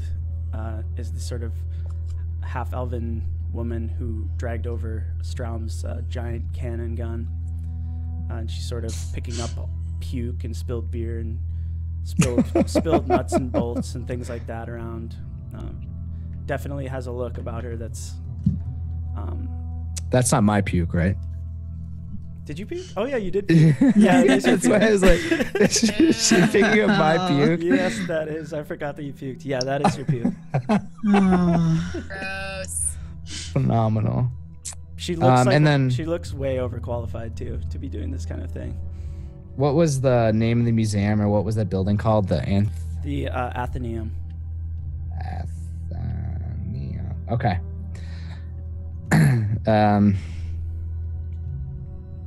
Well, that doesn't look like very fun. She sort of looks, she's like on the ground with a dustpan, and she sort of glares up at you. She saw you puke, and she's like, "No, it's not." Let me give you a hand. She hands you the dustpan. It's all yours. Okay, then I'm gonna help her. She didn't leave, did she? No, she's just standing there watching you clean up puke. What? It's not a two-man job. It's just like, here, now you do it. She gave you the dustpan and a little scooper. All right. Well, while I'm like scooping my own puke, I'm gonna say, Dragons, baby, this is why you play.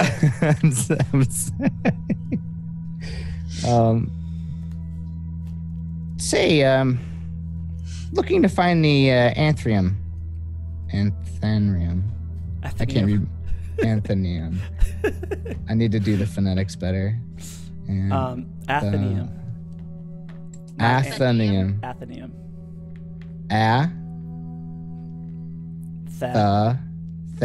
Athenaeum. Athenaeum. Got it. I'm looking for the Athenaeum. Is that nearby? Oh, you fancy yourself a magical sort? Yeah. And then I'm gonna use Mage Hand to continue picking up the puke. Oh, you'll need more than children's tricks to pass the exam. Oh no, that was the only thing I know how to do. She sort of smiles and says, "You got a ways to go. Head inside, closer to the wall. But I'm telling you now, the Athenaeum is holding exams daily for wannabe archmages. The test is for one of the greatest magical orders on all of Enthis. You're not gonna get in."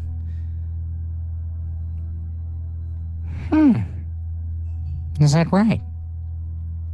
What's the name of the order? Only if you pass the exam, they tell you. Otherwise, no one knows. Do you know who's in charge there? Can't say I've been there before. Not of my interest. Spend all my time picking up degenerates' puke like you. Yeah, that's true. I'm gonna make the Mage Hand vanish, and it's just gonna drop the pin or the dustpan with puke, and it's just gonna. Yeah, that's true. All right, well, I'll be on my way. I hope you fail. She goes back to cleaning things up.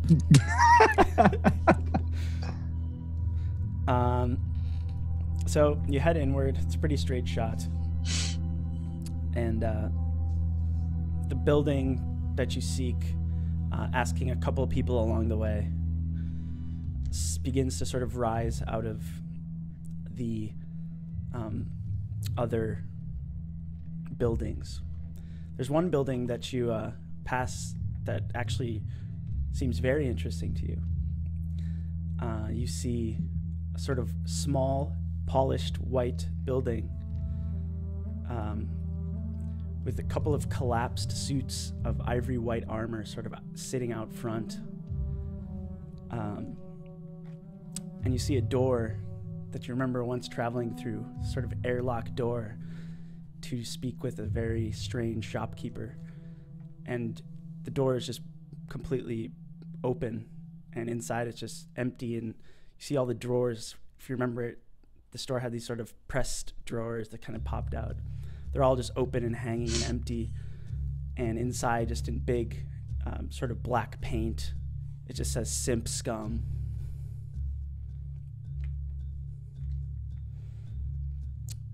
You pass by that,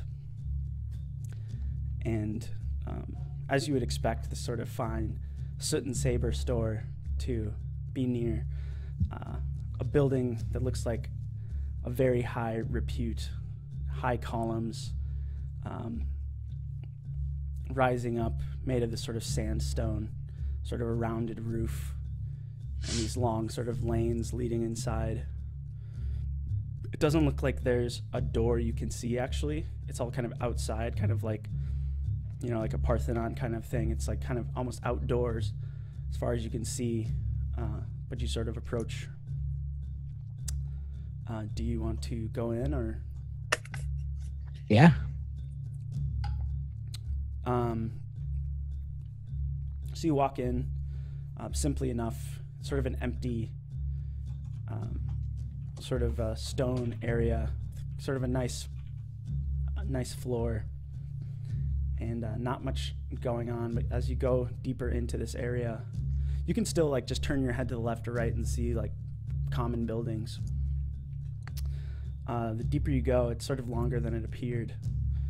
You see a sort of crowd of people just sort of clustered around one of the sort of columns. Would you like to approach it or anything? Yes, I would. What's the commotion? You see a lot of folks dressed similarly to you. A lot less sort of leather straps, a lot less weaponry, a lot less rugged, beat up shields, a lot of fine fabrics. Looks like a group of intellect. And even one thing in the group really stands out. You see a half tabaxi person standing there, which seems strange. There's no explanation for it at the moment. But it's a group similar to, say, the groups that the group of placement trainees that were coming over on the boat, maybe 40 or so. And they're just kind of standing there looking off, almost into nothing. They're not watching anything? They're just kind of standing there. How many are there? Probably about 30 or 40. Are they talking, or are they They're just standing patiently looking forward, sort of into like a space in the sort of temple area.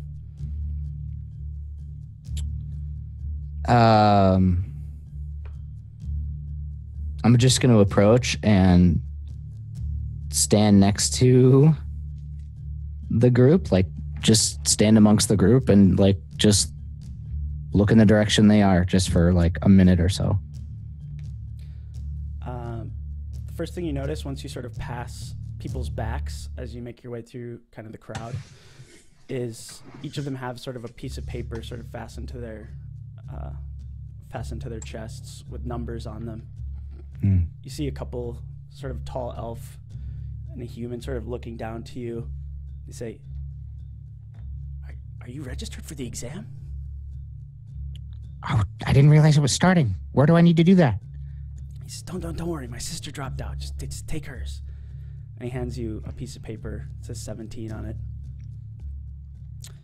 17. Well, thank you. He says, what number time is this for you? Well, on this continent, 1. You have the Athenaeum exams? Where you're from? Well, I'm not sure. I think this is similar to what I've been through before. sort of a burly man wearing not many clothes, just sort of a humble sort of like loincloth. He sort of nudges him. He says, "It's his first time. You can spot him anywhere." And how many times have you tried it? The human sort of jesting at the other one. He says, "This got to be his 70th or 80th. I'm only on 30, but this is going to be the one for me." I could tell from a mile away. Don't get your hopes up, kid. No one passes on the first try. Damn it, the Matrix. Why you gotta ruin everything for me? And we're going to move on to Mr. Angry Kinsel. So, the rooms are very modest. 20 silver a head. Okay. How many heads did you say that you had? I would say 4. Okay. Yeah, because I'm not thinking of the 5th yet. So, you pay, you square up. She asks. 2 gold? 80 total. 20 silver is... Times 4? Oh, no. 20 gold, 20 silver a head. My apologies. And then so it would be 1, 2, 8 gold? 8 gold, right? Yeah. I think I'm right. Okay. Yeah, I inform her that I am accompanied by a few individuals, a halfling wearing kind of a heavier armor, a elven woman that would be wielding a bow, longer black brown hair, and a small gnome, a little eccentric. You'll know him when you see him. Just so that she'll recognize him? Yeah. Okay. Don't want to You're paying for like an extended stay, so. Oh, it's okay. not really by night. This is kind of like a Airbnb kind of setup, almost. Okay. So That's fine. You'll be covered for a while. Okay. I do ask her for directions to the dueling pits. She says, "Oh, bad news for you, my friend. You got to get on the boar carts. It kind of wraps around the wall a bit. And then you find some sandy pits. But you got to go for a ways, I'm afraid. They're not near here. I'm afraid it's kind of a commotion." Commotion. Cheering, gambling. Okay. Nowhere you'd want to build an inn near. I see. I understand. All right. Well, thank you for your help. She says, "You're in luck, though," and she sort of peeks out the window. You're kind of on the second floor. She says, "If you run fast enough, you might catch the last card out." Well, it's not the last card out. You might catch that card out. All right. Thank you. Bye. And I just start running. I didn't get your... No, I'm just kidding. Okay, so you sort of hustle out, and the cart seems to be sort of shipping off. You see a couple sort of starry-eyed looking wannabe tough guys sort of sitting around, and you pile in. It's just sort of a more slender cart drawn by just one boar, and it actually doesn't have anyone at the reins. It's just sort of the boar seems to know his path. Okay. Anything you'd be interested in doing on the journey, or do you just want to get there when you get there? These supposed tough guys, I guess I will ask if about information about the fights. Just what is allowed, what isn't. Is this a fight of brawn, or am I able to use tricks? A full orc woman is sort of sitting there. She's sort of wielding this sort of big meat cleaver kind of thing, this big like rusty knife, and she says, "Anything goes. You got magic, you got tricks, you got... hell, I don't know. It's all good in there." Good. Why, what you got? Well, I wouldn't want to reveal all my strengths just in case. Oh. I'm sure you understand. Well, we don't fight each other. We fight the champions. Oh. We don't pose no threat to each other. Oh, is it like multiple of us are going in at once to fight one of these champions? Just one-on-one, but, we get there, wait in the line, and they send out whoever they got. Been doing this a while, trying to get my accolades. That's what my intent is as well.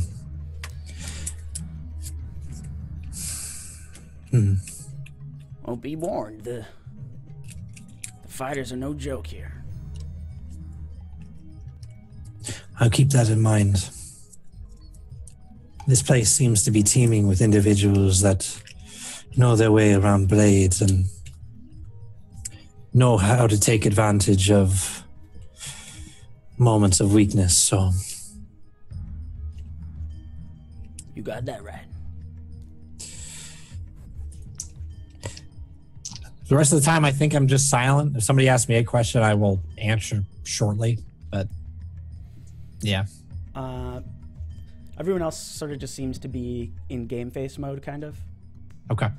The cart has sort of steered out, actually, like away from the inner circle almost. Mm-hmm.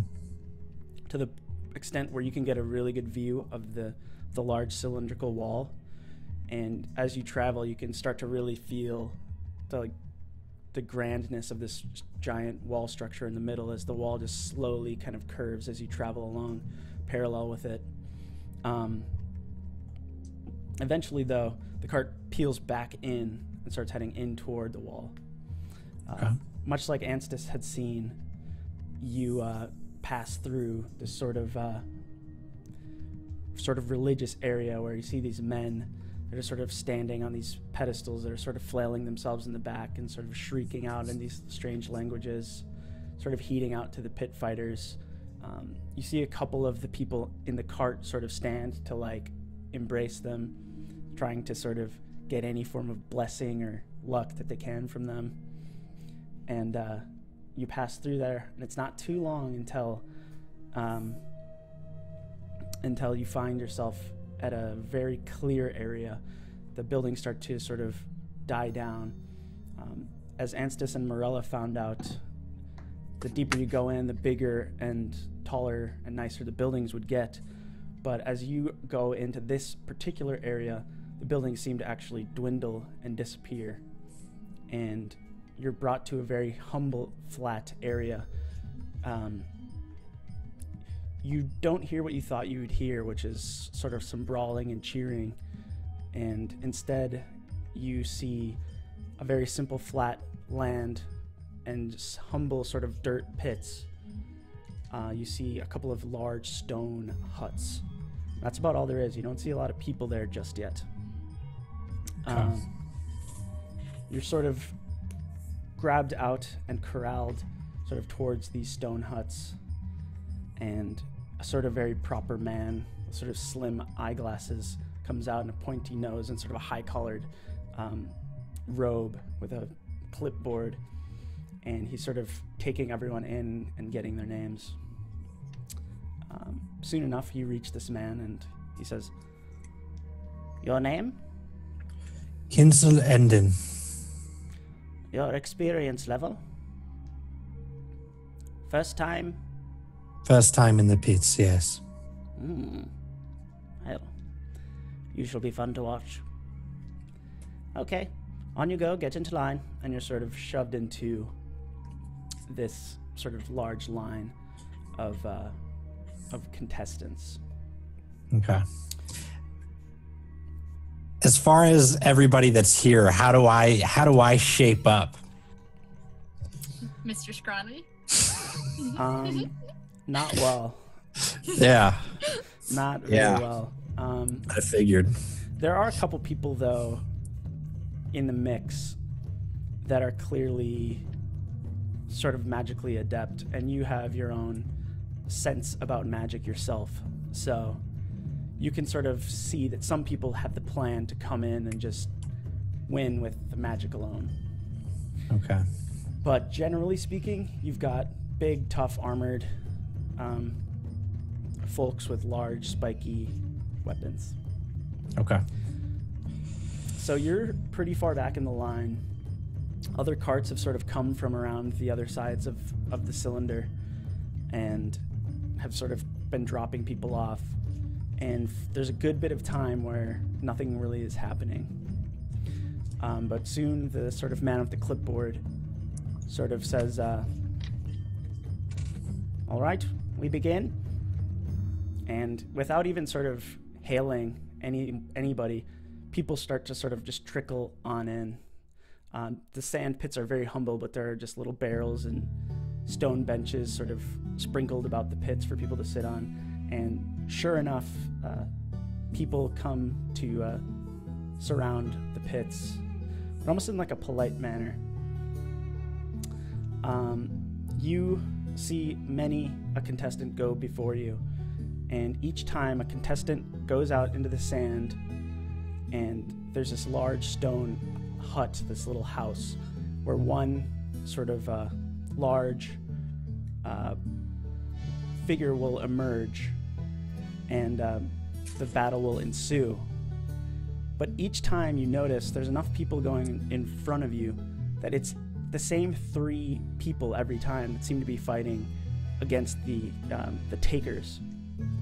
Ah. So it's unclear to you, though, why certain ones of them come out for certain people. So Okay. here are what you notice. One of the men is small and humble, probably your size. Okay. All 3 of them wear these masks, these sort of pointy masks. So you can't really tell their race or anything of that nature. And all of them are clad in garments or armor or whatever they may be wearing. One of the men is about your size, a little bit more humble, and you observe him using a mixture of magic and physical combat. Okay. He sort of uses his magic to enhance his fighting ability. Another man, you notice, seems to not have any magic, but he's much larger, much sturdier, and he seems to get hit quite a lot and doesn't seem to faze him. The final man, you don't get a good read on what he does. He doesn't fight as much as the other 2, and when he does get a fight, the opponents seem to be gone before you can make sense of it. Interesting. You do notice on the scene, sort of standing around this lodge where these 3 fighters are coming in and out of, these sort of robed kind of cleric characters that seem to be bringing them back to their full healths, whether they've won or lost. Same with the contenders. Okay. And there are contenders winning. Like there are a lot of contenders winning. Gotcha. And when the champions win, are they killing the individuals they're fighting, or okay, No, it's just fight whoever's down. Okay. When a contender wins, they find their way over to the man with the clipboard, and he gives them a kind of a voucher. One particular halfling, sort of armored small halfling, seems to win her fight, and she rushes over to the clipboard man, and she rips the paper from his hand. She says, I made it in! And she just runs at full force away from everything. Interesting.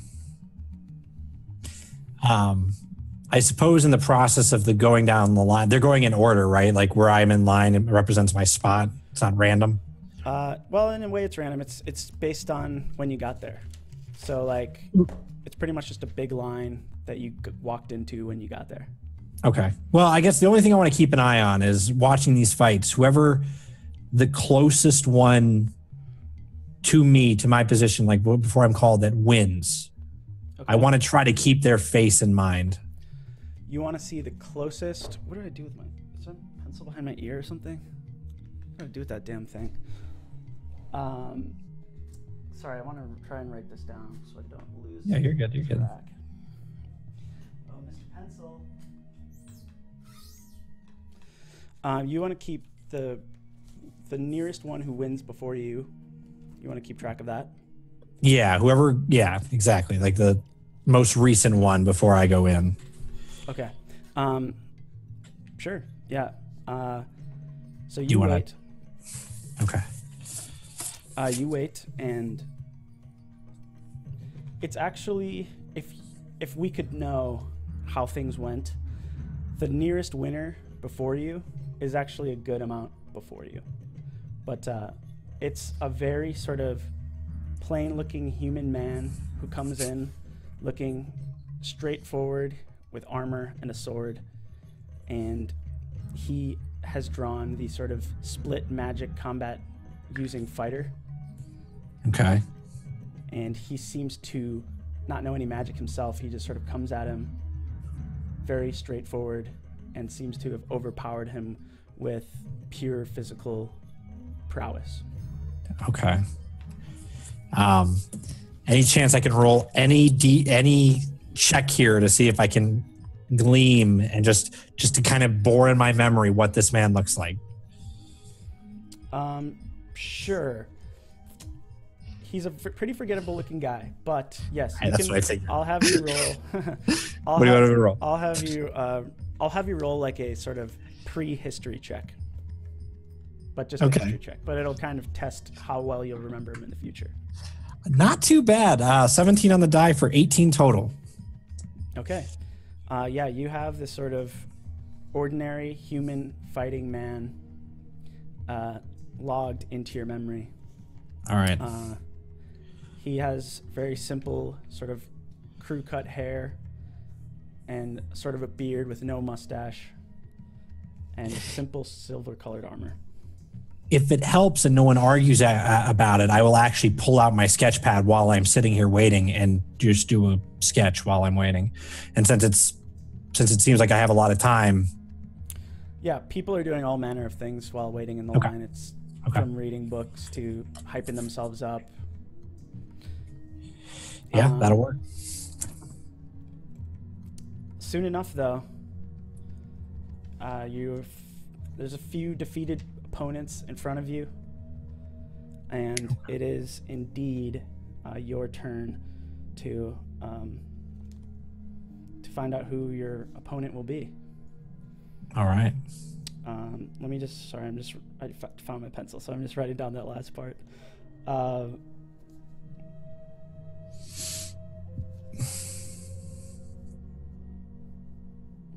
Okay. So, as you get up closer, you see the man with the clipboard sort of looking at you. He sort of eyes you, and you see him disappear into the sort of wooden or the sort of stone hut that these gladiators have been coming in and out of.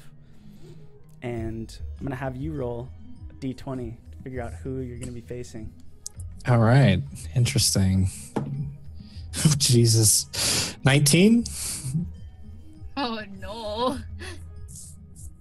Oh,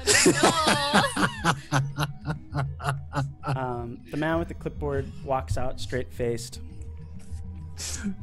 and following close behind him is the one mysterious competitor who you hadn't seen much of.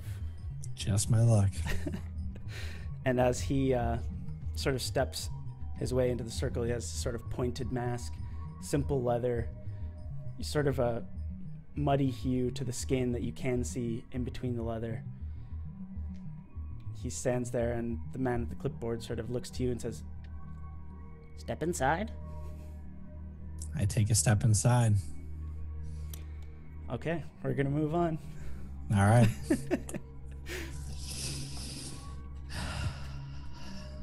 To Ms. Amberwood.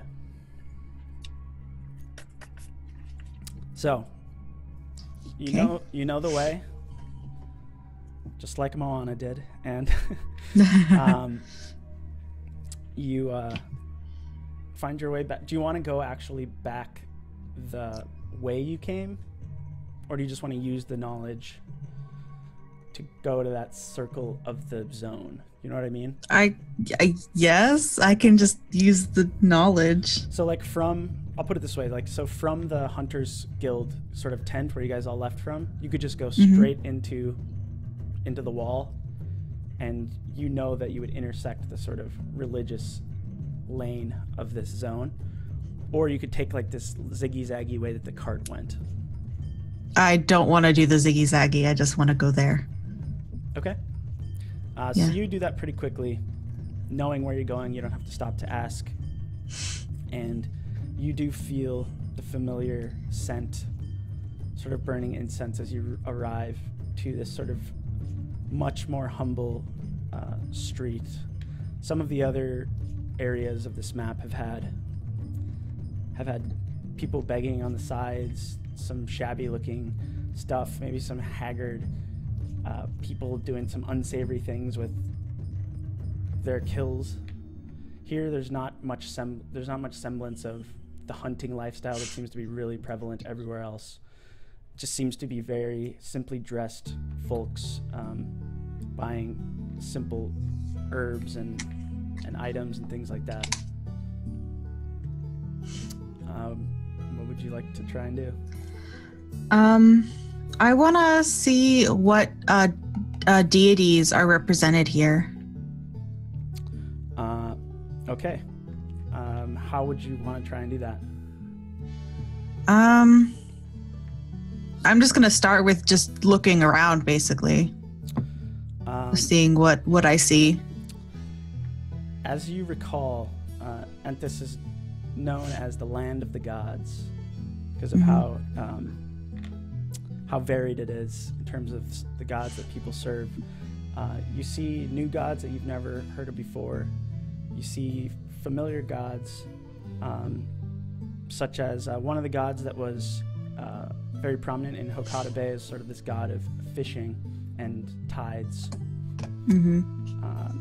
And the gods look reputable, for sure, but one sticks out to you. There are relics, statues, shrines to any number of gods, but one figure seems to always have a bigger statue, always seems to have a bigger group of people surrounding it, always seems to have a bigger part in this whole section of the town. And it is sort of this faceless, two-eyed, faceless sort of almost looks like a traditional like ghost you would see on Halloween. Happy Halloween. Just sort of raising its arms. It's just sort of sleek, faceless kind of ghost that seems to rise above each and every other monument. You haven't seen your own god yet. Yeah, not too surprised. But it doesn't seem unlikely that you won't. So there's a lot represented. Okay. Very diverse. Okay.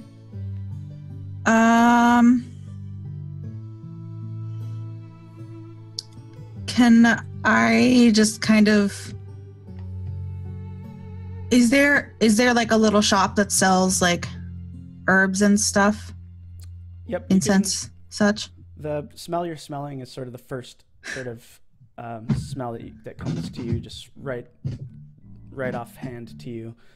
Just a little hut, a couple of gnomes sort of lighting their samples on a little countertop. Okay, I want to go to them. Okay. It's pretty small actually, so it's kind of like perfect size for you to walk up and like lean your arm on and stuff. Oh, yay. How can we help you, darling? Hello. I am new in town, and I...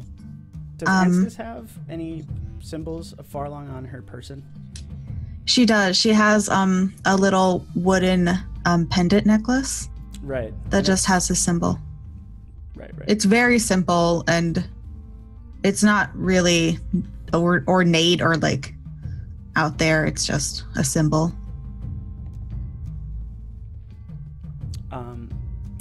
It's noticed by them immediately, and they sort of squint their eyes and say, Farlong.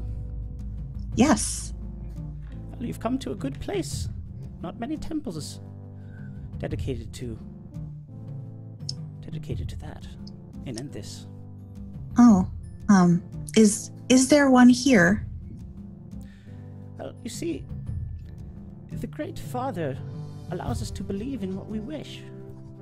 Mm-hmm. Each temple is for all. Any temple you see is a temple Okay. for all gods. Okay. It's part of the fair life we live here. Oh, well, that's very, very nice to hear, actually. Are you looking to find a temple to worship? Yes, but also my group and I, we're new in town, and we have been told that we need accolades. Do you know of, a way that I can get them? The two gnomes sort of look at each other and said, we tried once. The cardinals in the temple, they can bestow accolades, but only for those who seem to believe to their core, a sort of enriched, higher being of belief. We weren't able to achieve it. Okay. And which temple can I go to see these cardinals? The biggest one we have is only a few blocks that way. Sort of gestures to her left, down a bit of ways. It may appear unassuming and small, but you will find what you're looking for. Should you truly be a great follower of Farlong. Oh, well, we'll see. Since I'm here, do you have any sage and lemongrass? Oh, of course. There's a little curtain. One of the two gnomes sort of wiggles between it. You hear some sort of rummaging, and the one who's still standing with you says, "How much would you like?"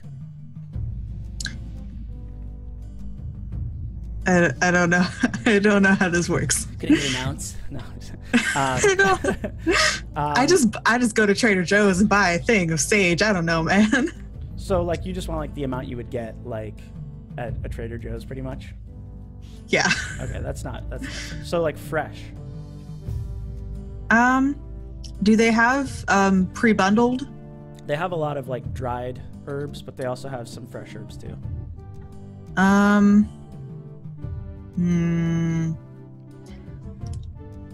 I'd say dried, just so I don't have to worry about drying it myself. Okay, they bring out a couple of bundles, and they're sort of in a little basket, and they say, "The basket's on us. We made it ourselves."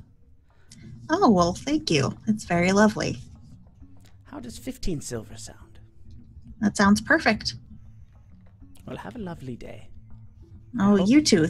Thank you for your help. Your lord. Oh, I often do. Okay. Okay.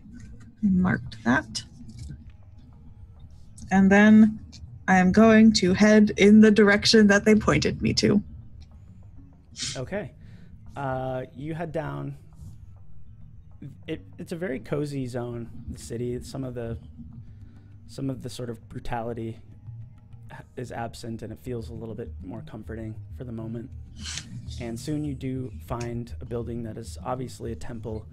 Outside, out front, are two large statues of that sort of no-faced, sort of swooping figure. You enter inside, and there's some really interesting stuff happening. There seems to be these sort of little, like, vestibules where they each kind of have their own little circular space sort of sprinkled all around this temple. And you see these sort of robed men walking up and down the way.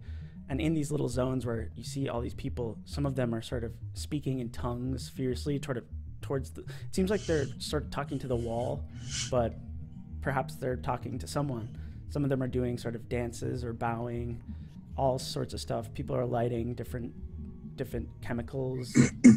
Everyone seems to have some kind of ritual or speaking or something that they're doing in their own kind of zone. And you do notice some empty ones as well. Okay. Were there any like little acolytes in the entrance, or not in the any entrance, people? but inside, walking sort of up and down the sort of main aisle that sort of takes the building along each of these little side things. So there's like a big long hallway with a bunch of little side sort of circular compartments. And the sort of cardinal guys are sort of walking up and down.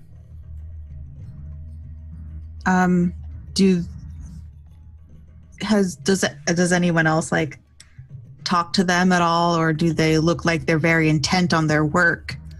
Everyone who's there at the moment is sort of invested in prayer at the moment.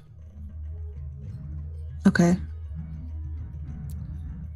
There's a couple open compartments right toward the entryway. You gather maybe people try to get the further back ones that are not close to the door, like a person who wants a table away from the door at a restaurant. I mean, as a follower of Farlong, I like being towards the door. Oh, you've got some spaces near you there. Okay, I guess I'll just look around and see that everyone else is doing their thing and head towards one of the little nooks. There is one cardinal sort of coming your way. There's two of them sort of walking back and forth like that. He tries to hail you sort of before you head off into a little nook. Okay. He says, welcome. Tell me of your faith. Well, I am a devoted follower of Farlong. I have traveled a great distance, and my journeys have brought me here. Ah, and you've come to pray, come to speak to your Lord. Yes. Do you know that inside the Great Keep, they are looking for enlightened ones?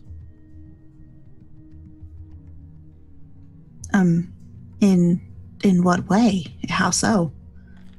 To help those who live there. Simply to be there for them if their faith requires. It's a very great honor, you know. Well, would they need my services? How would I go about doing that? I'll most like to perform a ritual of their own god. But here we offer... Well, have you been inside the wall? No, I haven't, right? No, you haven't. No, I haven't.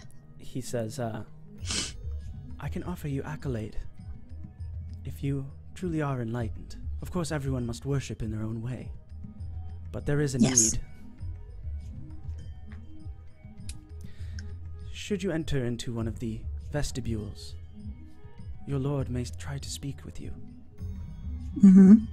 Those great energies, those great spirits are felt by one and all.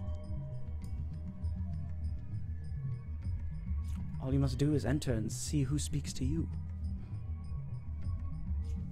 All right. He sort of kindly smiles and continues on to sort of his Okay. prescribed path. Thank you for all your help. Okay, And then you I- go into one of the little zones. Yeah. I will go into the zone. You enter into this little sort of circular offshoot space, and it's still within full view of pretty much anyone. And like if you were to turn around, you could see the light coming from the door that you entered through.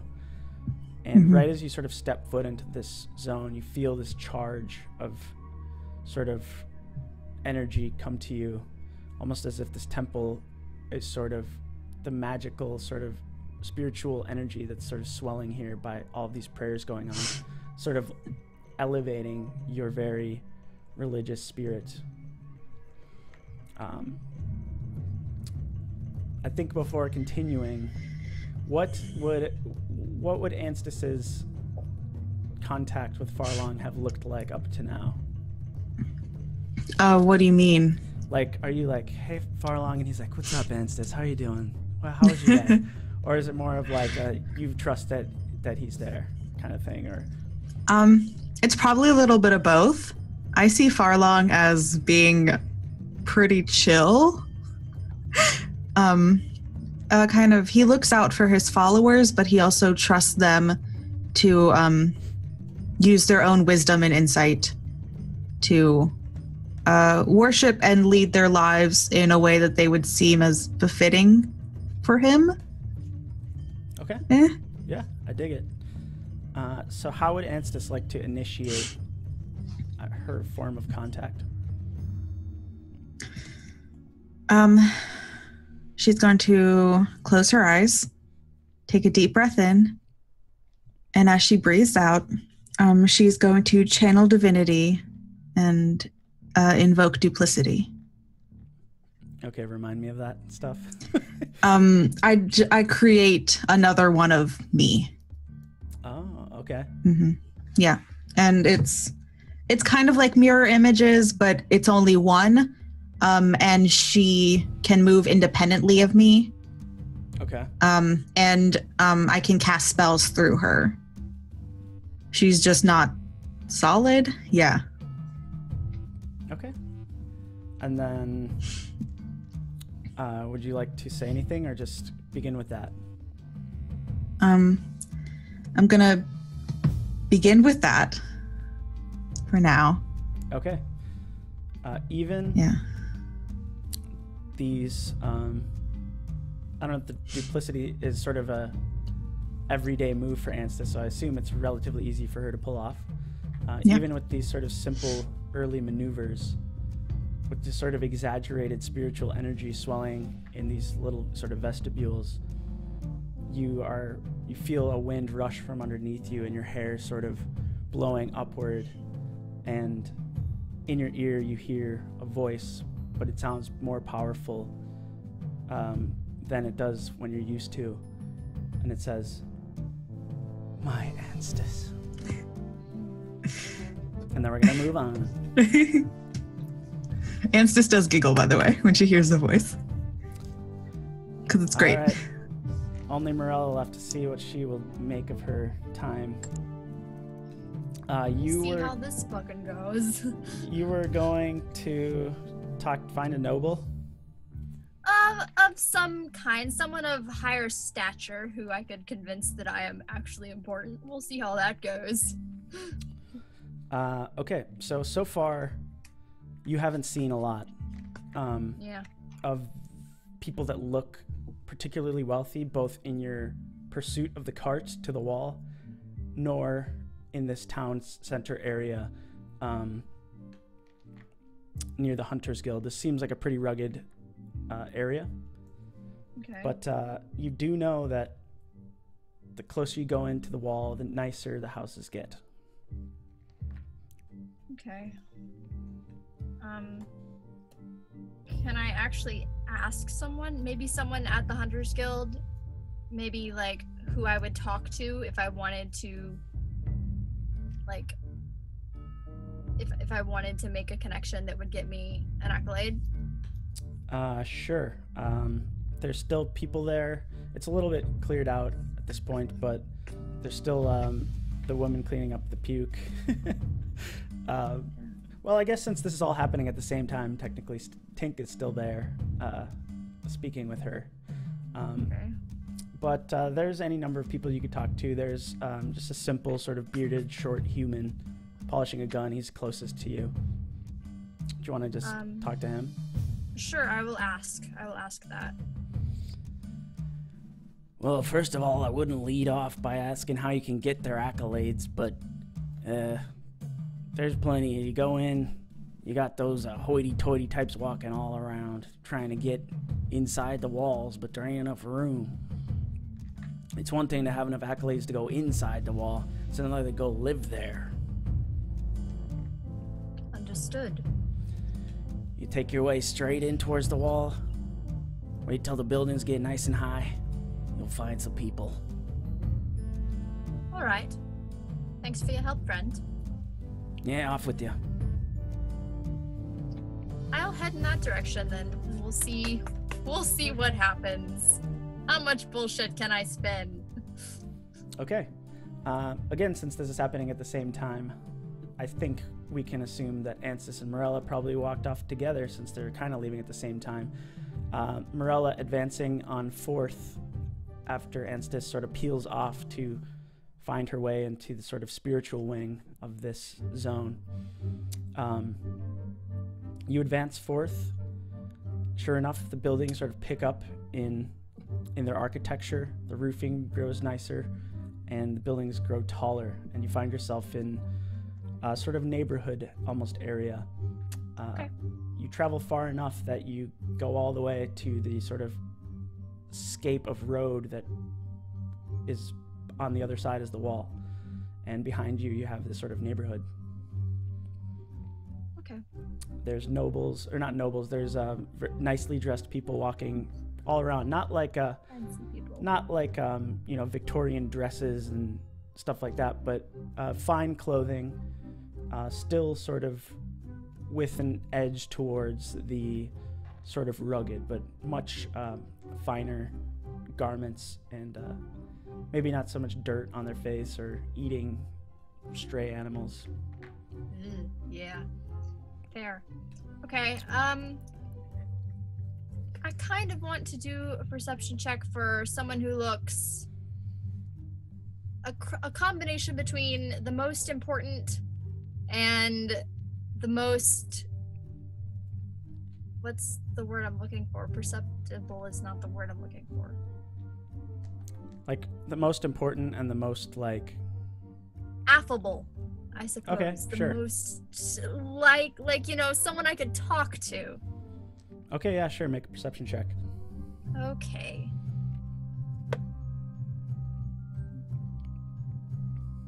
$21. Okay, in terms of who seems the most important to you currently, there seems to be a group of 3 sort of rather elderly elven women sort of standing in a circle, sort of gabbing a bit.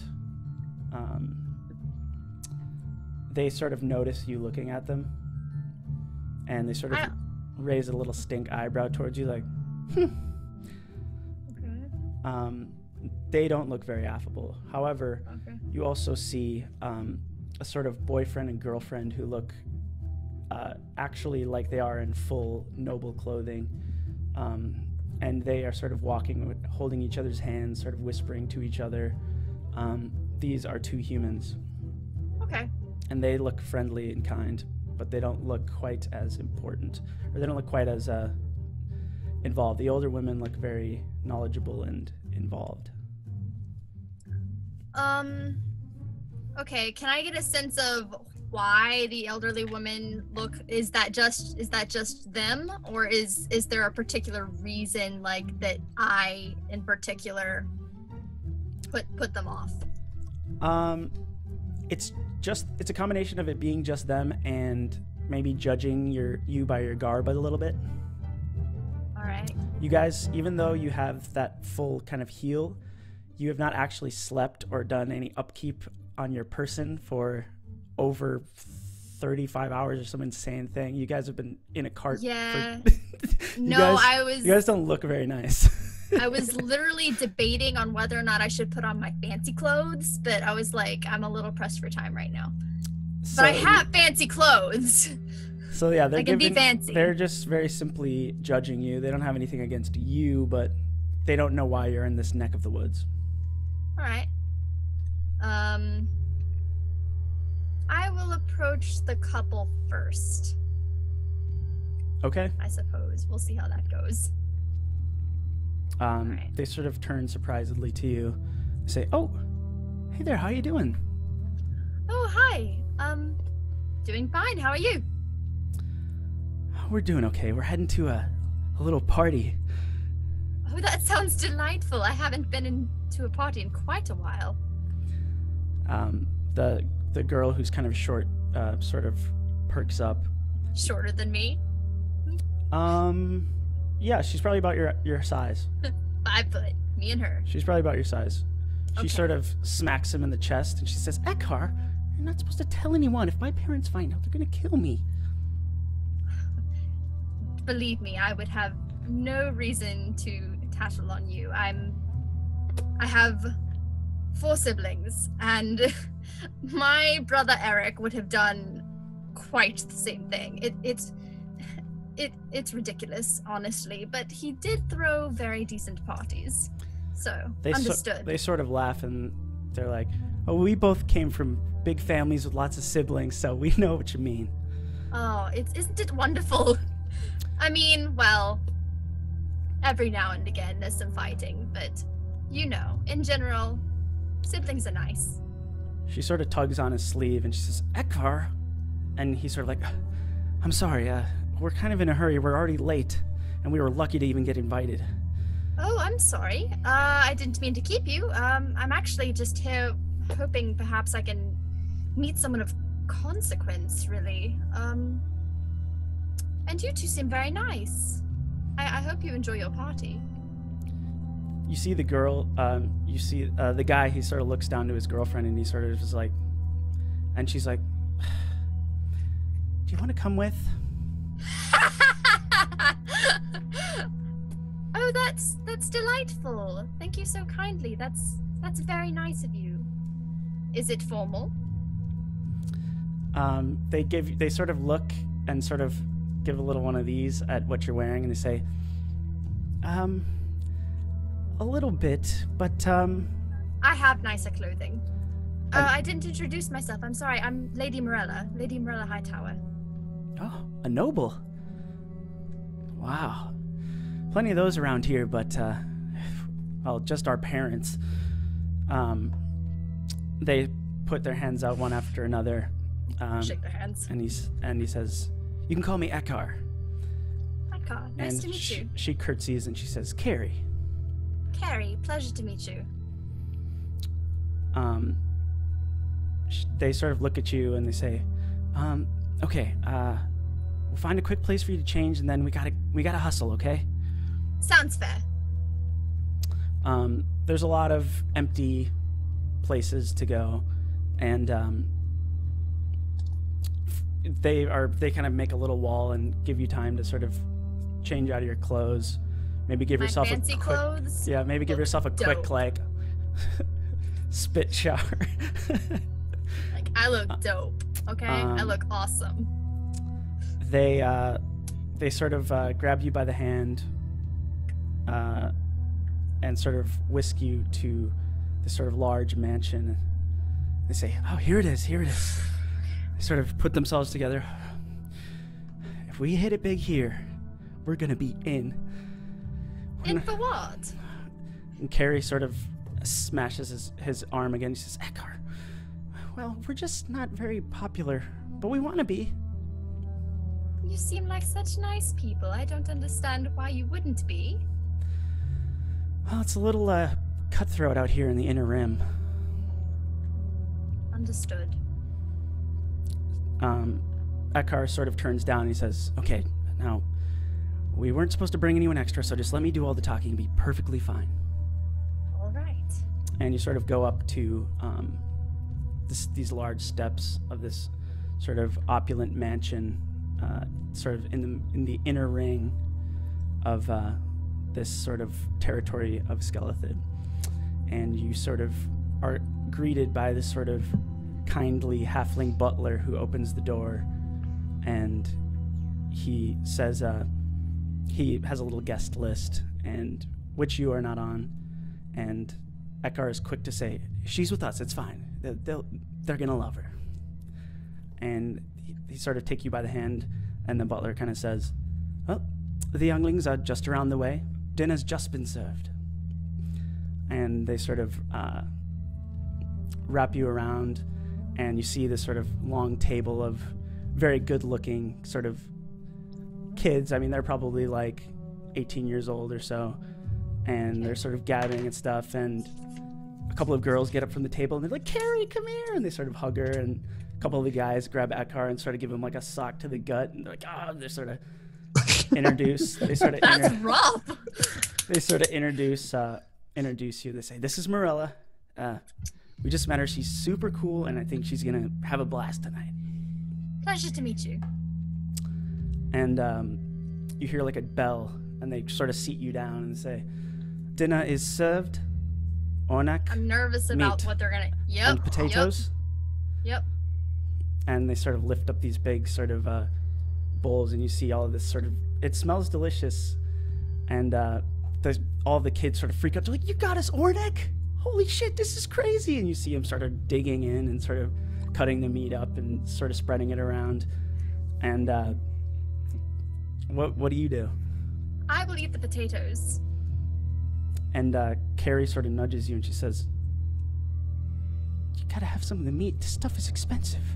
Oh, I can't, darling. I'm a vegetarian. A vegetarian in Skeleton? I know, it's very odd, isn't it? I'm actually from Azal. You're gonna blow this for us. They're gonna think we're simps. And that's where we're gonna move back to someone else. Oh, great. You're gonna make me eat fucking Ornek, Chad? Really? Okay. The cliffhangers. So cutscene time.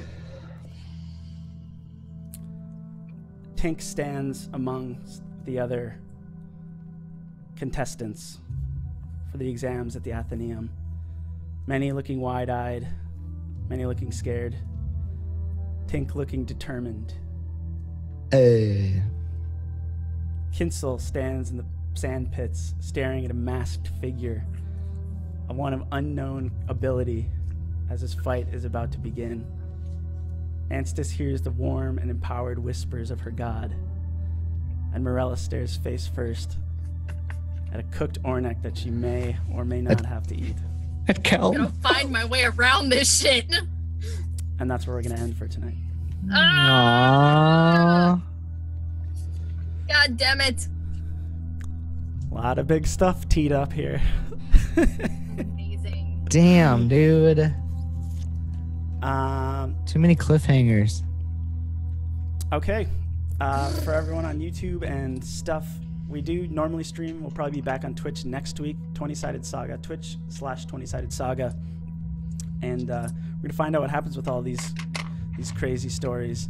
And then it sounds like they'll all meet back at the casino for some gambling. Which so far seems like the safest bet on how to get these friggin' accolades. I'm gonna be like, hey Farlong, can you help me with my gambling? Can you imagine the stories we'll have? Like, yeah, I had this crazy moment with Farlong, and yeah, Oh I went my to this party God. It and was like awesome. almost ate this. Like, It wasn't fitting. And then Kiesel just dies, Oh no. and we don't find him. no. guys. So that's all we got for you guys today. Thanks for stopping by the stream, and we'll see you next time. Hope you enjoyed it. Oh, clips are on YouTube too. Links are in all the good stuff. Okay, see ya.